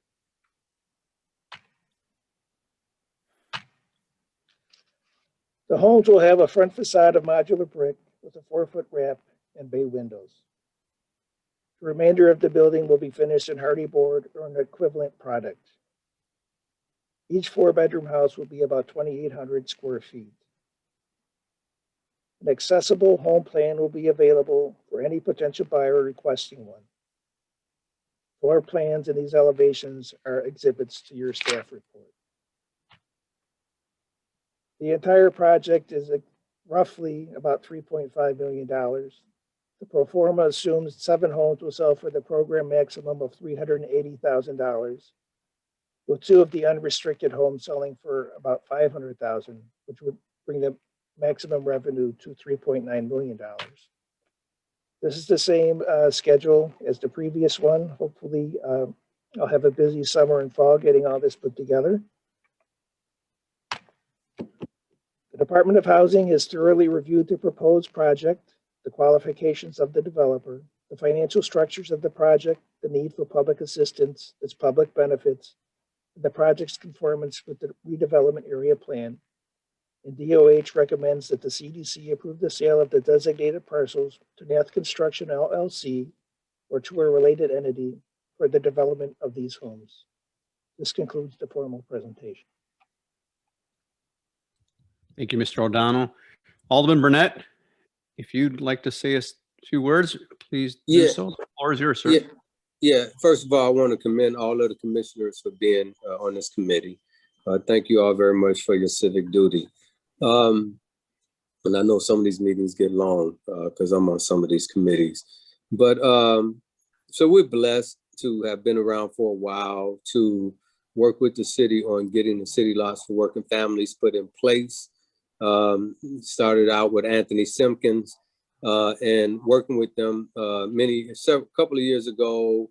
I talked about all of these vacant lots that I have over here in the West Humboldt Park area, and that I needed to fill in some of these lots. You know, the challenge with some of these communities, you can't get anyone to develop in them unless you have some type of city program, because the market is not there.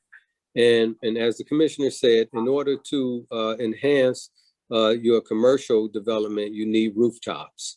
You need the demographics in order to attract the businesses and the jobs to the community. So that's what we're trying to do. This is an area where we have a lot of low-income and affordable housing, and we need to mix it up. So that's why we're doing city lots for working families. Coincidentally, as Brian told you, he's going to be coming to you all with several other of these, because they just RFP'd out 3 of them. And this is one of them in my ward. They RFP'd 3 out in my ward. 2 of them is African-American developers. This is a Indian developer who has done a great job in our ward doing some of the county land bank properties in our ward. Very willing to hire people from the community. So we support their project. We sent them to the community to get the community support. The community's happy about it, but they're concerned about their taxes going up, which is a whole nother story.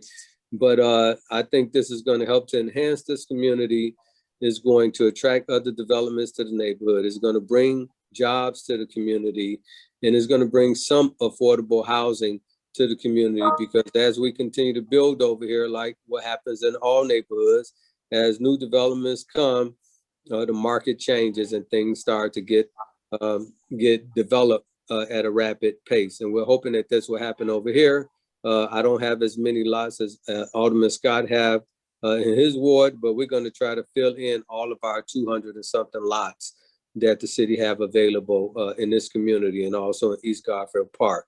And coincidentally, we have been able to leverage some of the market rate developers to build some of the ARO units in these areas. And that has enhanced the values of properties in these communities already. I appreciate the Department of Housing for working with me, the Department of Planning, and the Mayor's Office for helping to make these things happen, and look forward to all of the other development that we're going to encourage to happen in this area. I ask for your support. Thank you. Thank you, Alderman Burnett. Ryan, is Alderman Irving on? I don't see him. Okay. If not, commissioners, any questions? I would just with Commissioner Cox. I think I framed this when we were talking about the previous item that we voted on in Alderman Scott's ward.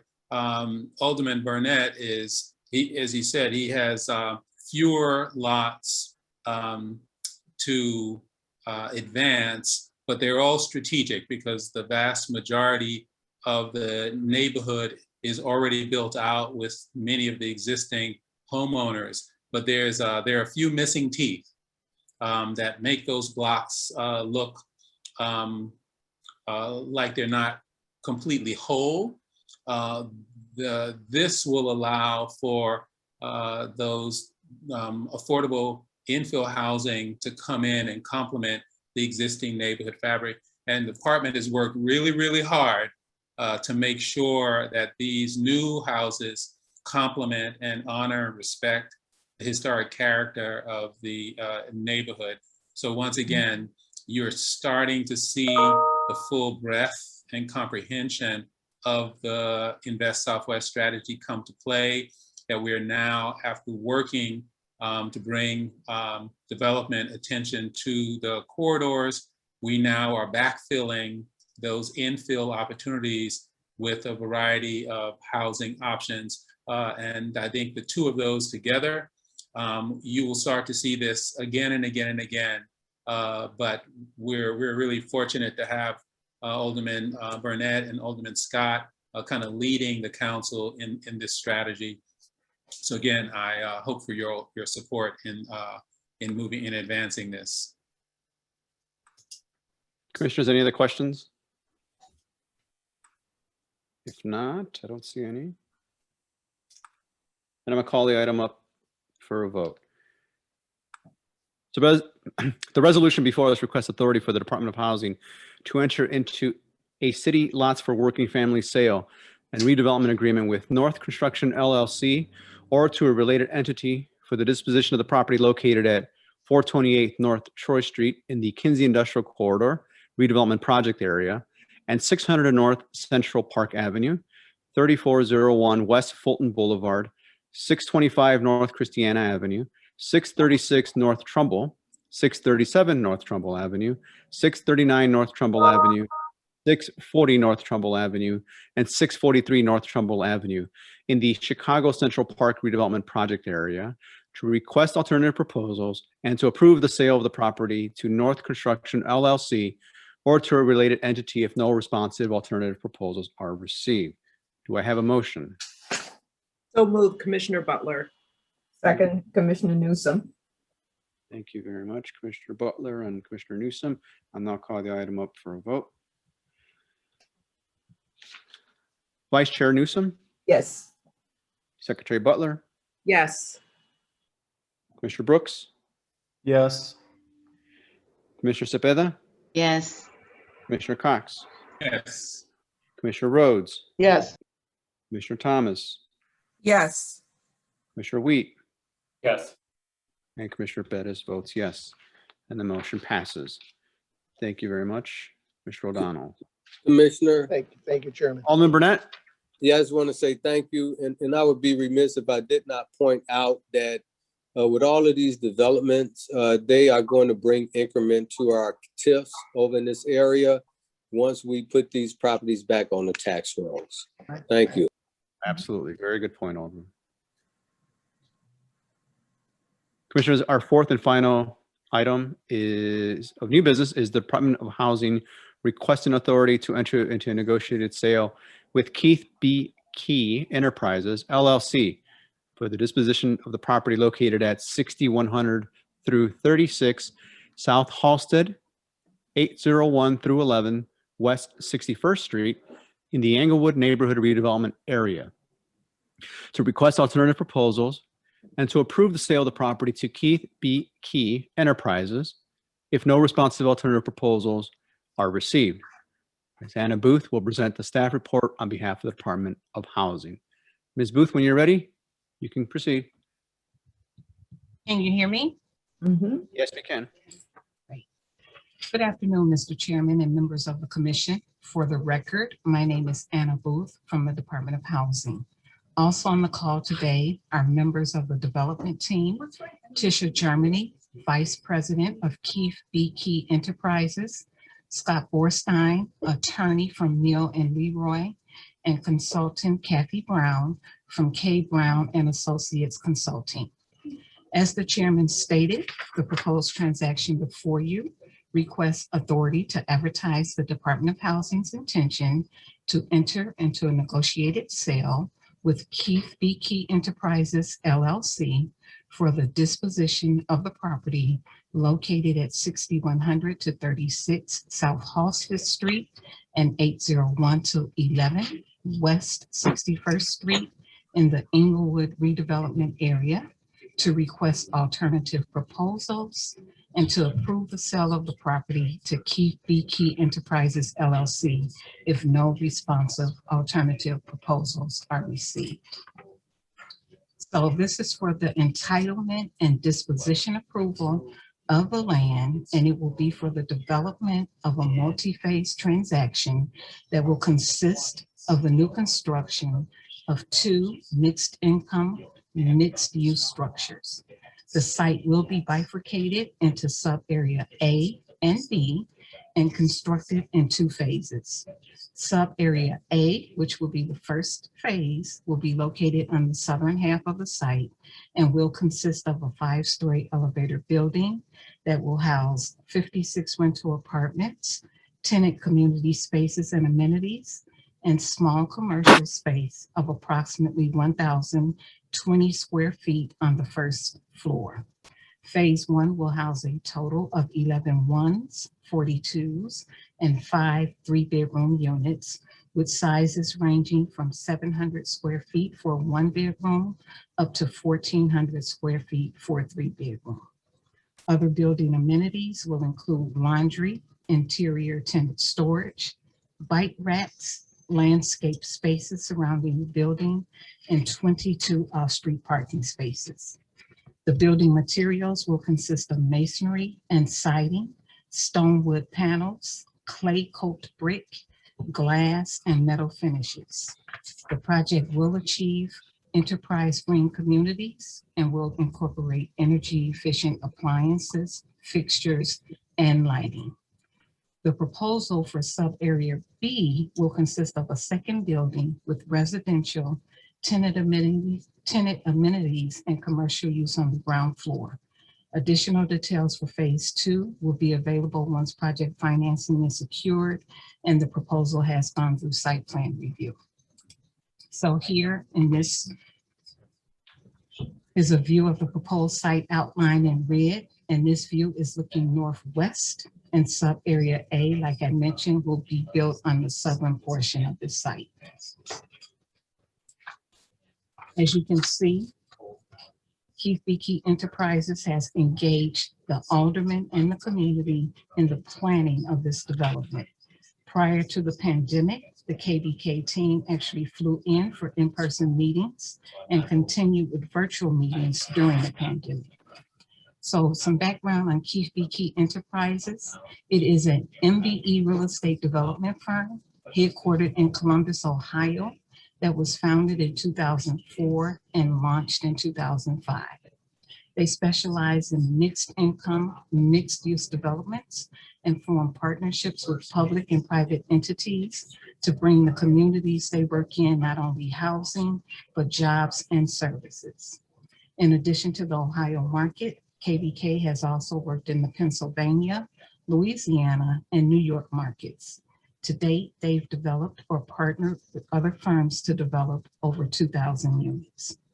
Although this will be their first Chicago development, in addition to working with Ohio concerned RDL Architects, KBK is partnering with, as mentioned, attorneys Neal and Leroy, Johnson and Lee Architects, Kathy Brown and Associates Consulting, Camiros Limited, which specializes in planning, zoning, and urban design, and V3 Companies, which specializes in professional construction services, design, and environmental. All of these entities are Chicago-based concerns. Additionally, as is DOH's policy, KBK is currently in the process of bidding the project out to general contractors and will obtain bids from, at a minimum, 3 general contracting firms, which will include minority-owned concerns.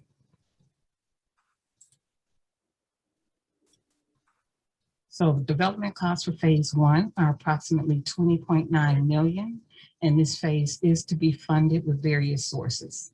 The first mortgage will consist of an FHA government insured loan, which will cover up to 24% of the total development costs.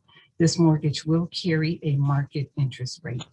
The City of Chicago will provide 9% low-income housing tax credits, which the developer will sell to a syndicator to raise equity for the benefit of the transaction. This equity will cover approximately 65% of the project costs. Additionally, the City of Chicago will also provide soft loan funds up to $2 million. This loan will carry a 0% interest rate and a balloon repayment term. Funds will be paid pro rata throughout construction to completion, and the loans will carry a 40-year amortization term. Of the 56 units, 9 will be offered to households at the 30% area median income levels. 5 at the 50% area median income levels, and 26 at the 60% area median income levels. The remaining 16 units will be market rate. KBK has applied to the Chicago Housing Authority for Section 8 rental assistance for the 14 units at the 30 to 50% area median income levels. These rental assistance contracts are typically 20-year renewable contracts, and tenants renting one of these units will pay no more than 30% of their income toward the rent. The next couple of slides are the proposed renderings of the building and the first floor plan.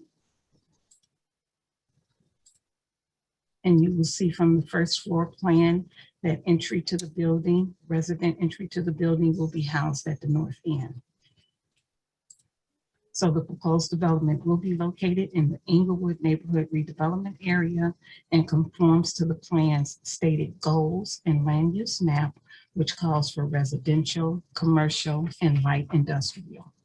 Based on the foregoing, the Department of Housing respectfully requests that the CDC recommend to the City Council the authority to enter into a negotiated sale with Keith B. Key Enterprises LLC for the disposition of the property located at 6100 to 36 South Halsted Street and 801 to 11 West 61st Street in the Englewood redevelopment area, to request alternative proposals and to approve the sale of the property to Keith B. Key Enterprises LLC if no responsive alternative proposals are received.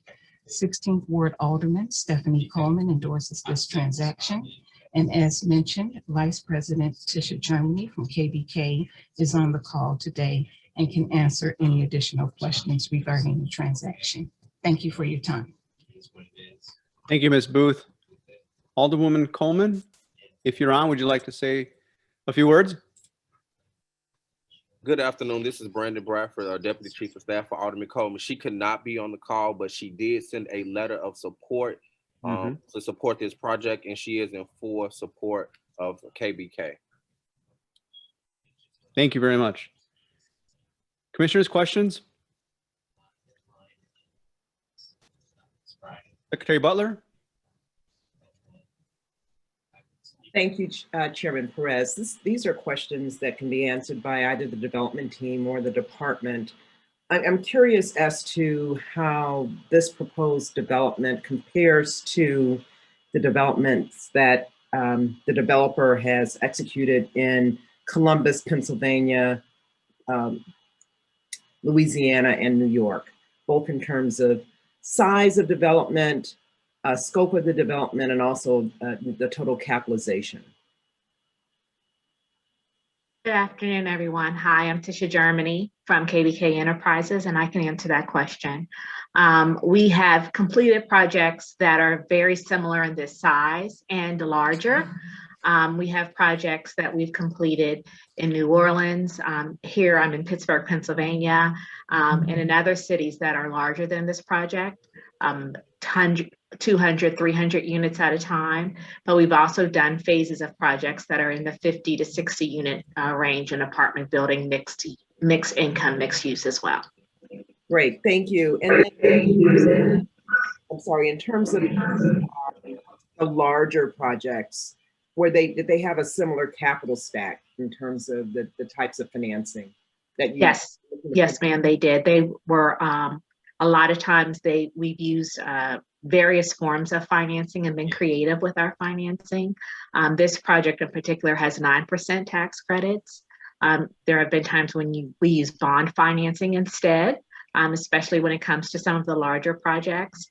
And there are projects that we're in the midst of doing right now in other cities where they're all market. And so they're going to the to the market and financing separately. So we have experience in financing various different ways. Great. Well, on the use of the 9% tax credits, a lot of housing developers don't take advantage of that program. Why Chicago? What brought you to Chicago? My president and CEO came to Chicago many years ago. especially when the company first was formed. We're an urban developer, and so we are very interested in, as a minority developer, seeing how we can help communities where people that live there that look like us. And so we just spread out and start to spread our wings. And Chicago has been a community and a city that we've been very interested in being a part of, probably for the better part of about 15 to 18 years now. So we're extremely excited for this to be our first project in Chicago. That's and just I'm curious, this actually is very specific regarding this particular structure. For 50, 60 units, how many elevators will you have in the building? I think we'll have 2 now, if I'm not mistaken. I hope somebody's there to correct me if I'm wrong, but I believe we'll have 2. And does that include a freight elevator, or are those 2 passenger elevators? Well, one would be, we would try to make sure that one is larger. As housing developers, we know everyone wants to be able to fit their, nice big bed and their chifforobe up to the top floor and get that in the elevator. So we would definitely make sure that the elevator is large enough for moving and things like that. All right, great. Thank you. And welcome to Chicago. Thank you. Mr. Thomas? Thank you, Chairman. I have a couple of questions. The first is for the sub-area A development. I think you said it was on the southern end of the lot, of the larger lot. Is the entrance to the residential portion on Halsted or 61st Street? It's on Halsted. The entrance to residential is on Halsted? Yes, ma'am. And where's the commercial entrance? On Halsted as well? It's on the corner. Is the entrance on 61st? It's on the opposite corner. I don't know if you can hear me. Can someone use the drawings to illustrate these points? I'm not sure who's controlling the slides, but yeah, Ms. Booth, can you go back? There you go. Cool. Keep going. I think we have Chris Lee. I can see his face. Yes, yes. The entrance for the tenants. Just introduce yourself, Chris.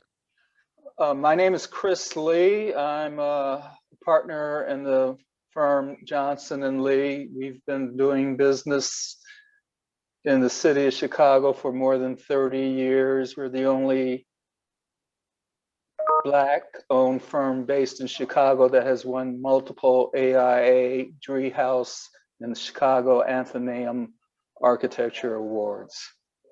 Johnson Architect. Johnson and Lee Architects, excuse me. So the lobby entrance is towards the north end on Halsted Alderman, as you can see by the arrow. And if you continue up through the lobby, right there, those are the 2 elevators that were questioned. One is the larger one for freight and passenger, and the other one is solely for passenger.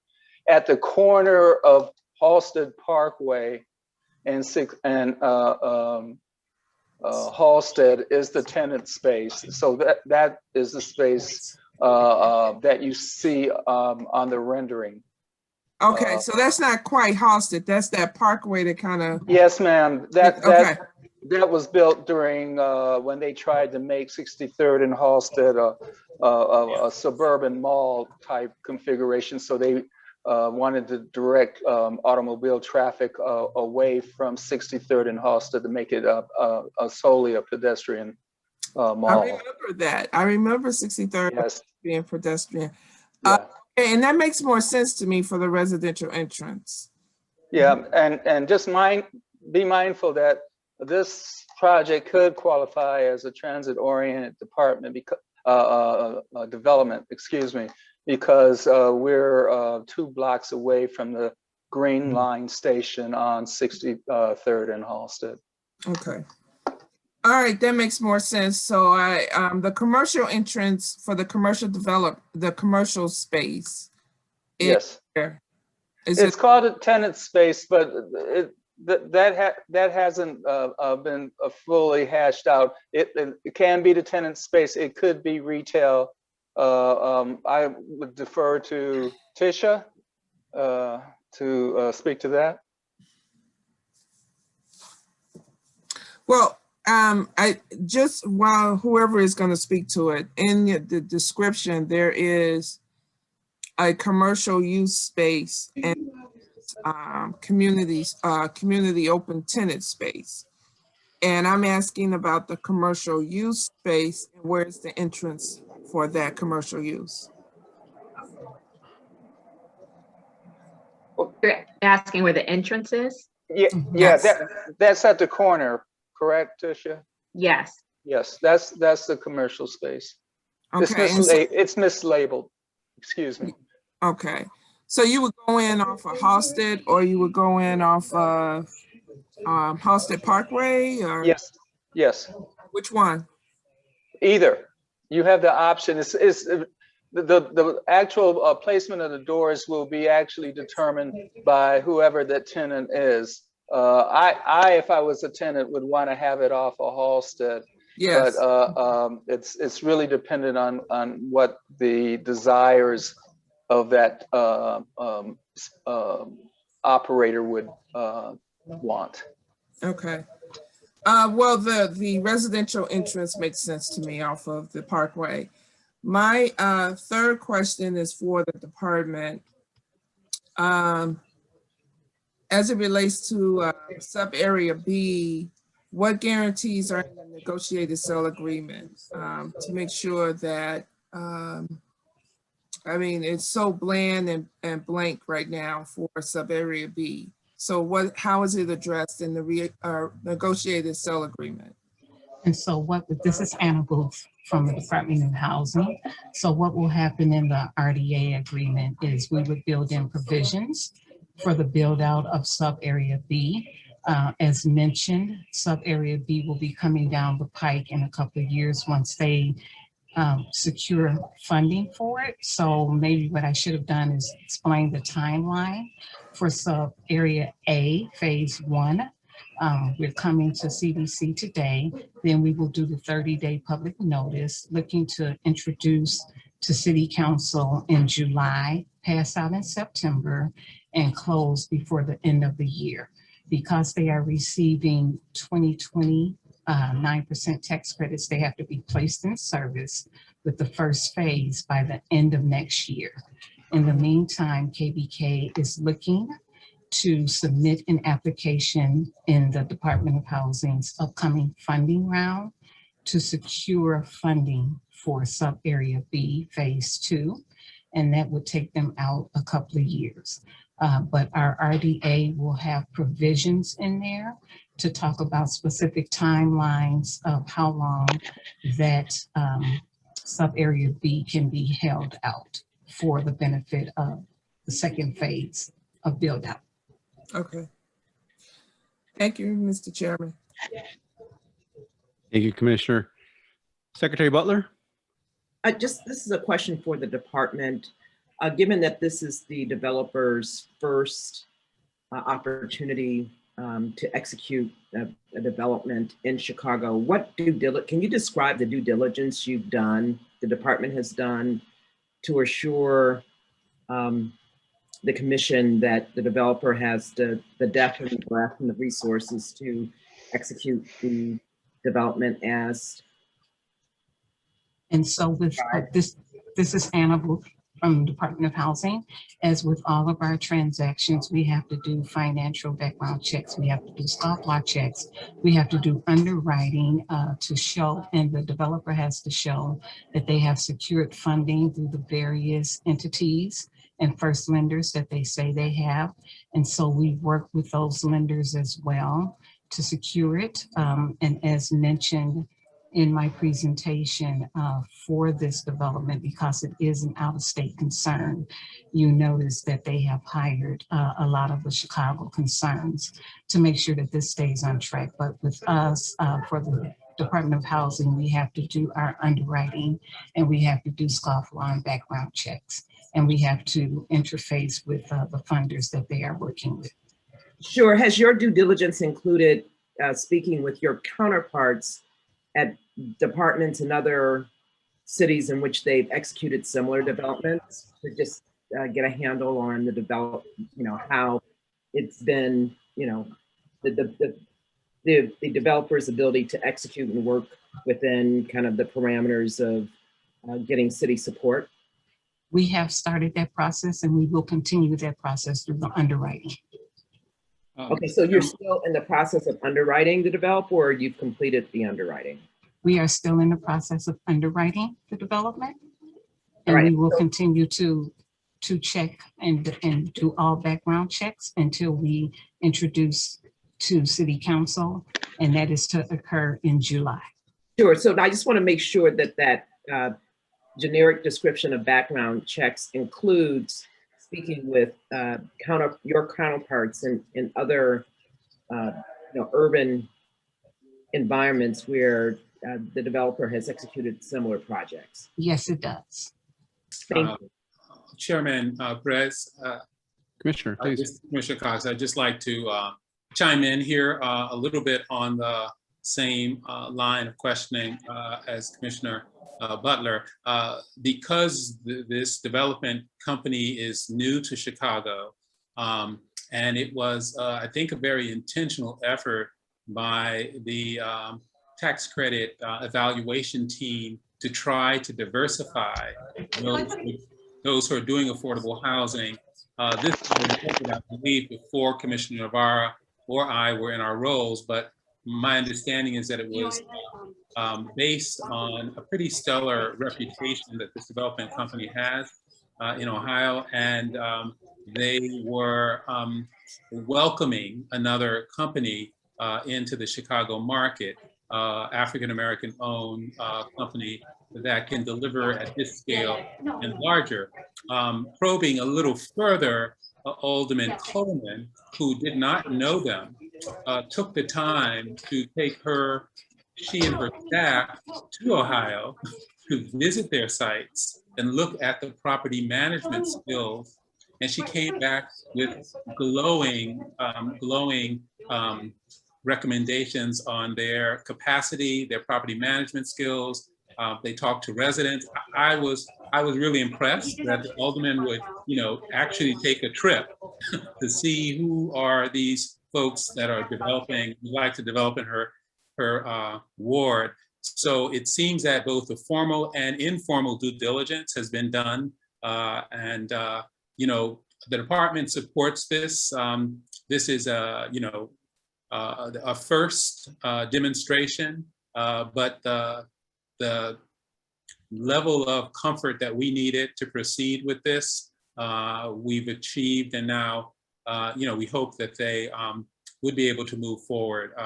Again, I raised the exact same questions to the alderman, and she very quickly told me that she'd done her homework, so much so that she'd actually seen their work and can vouch for their property management skills and the execution of their development visions.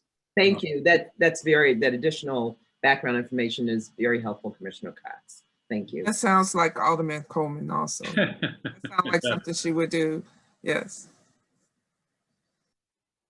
Commissioners, any other questions or comments?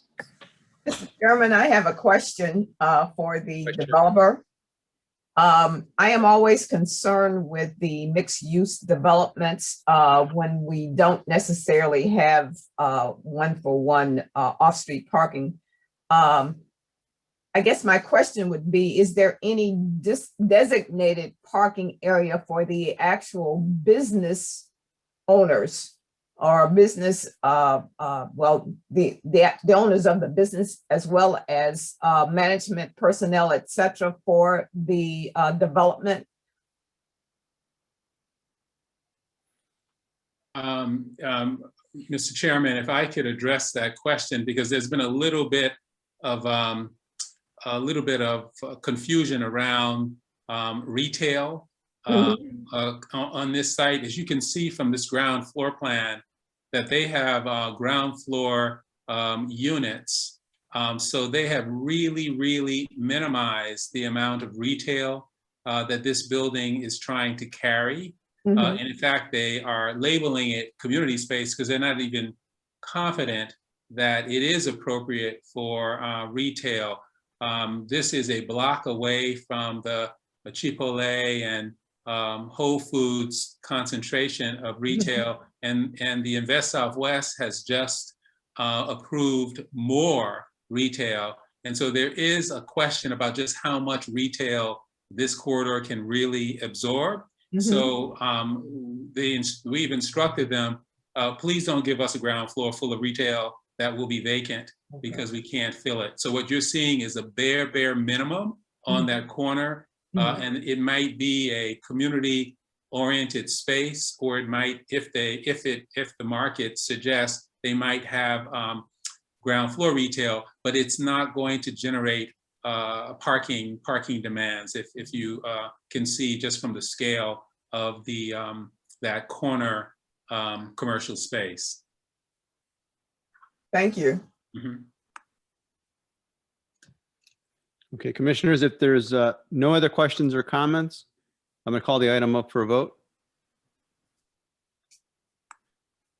The resolution before us requests authority for the Department of Housing to enter into a negotiated sale with Keith B. Key Enterprises, LLC, for the disposition of the property located at 6100 through 36 South Halsted, 801 through 11 West 61st Street in the Englewood Neighborhood Redevelopment Area, to request alternative proposals and to approve the sale of the property to Keith B. Key Enterprises, LLC, if no responsive alternative proposals are received. Do I have a motion? So move. Second. Thomas? We have a motion by Commissioner Thomas, seconded by, I missed the name, Commissioner Butler. Commissioner Butler. Okay, commissioners, I'm going to call the item up for a roll call. Please signify your vote by saying yes, aye, or nay. Vice Chair Newsom, Yes.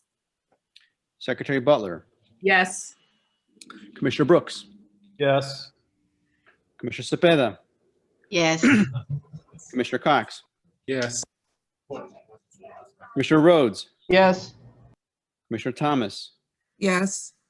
Commissioner Wheat, Yes. and Commissioner Perez votes yes, and the motion passes. Okay, commissioners, that brings us to the end of today's meeting. Thank you very much for your patience. Do I have a motion to adjourn? So move, Mr. Chair. It's Vice Chair Newsom. Do I have a second? Second, Commissioner Brooks. Seconded by Commissioner Bruce. All those in favor signify by saying aye. Aye. Aye. All right. Thank you very much. We are adjourned. The ayes have it. Appreciate your time, commissioners. Thank you. Thank you. Have a great month. Stay safe. Talk to you soon. All righty.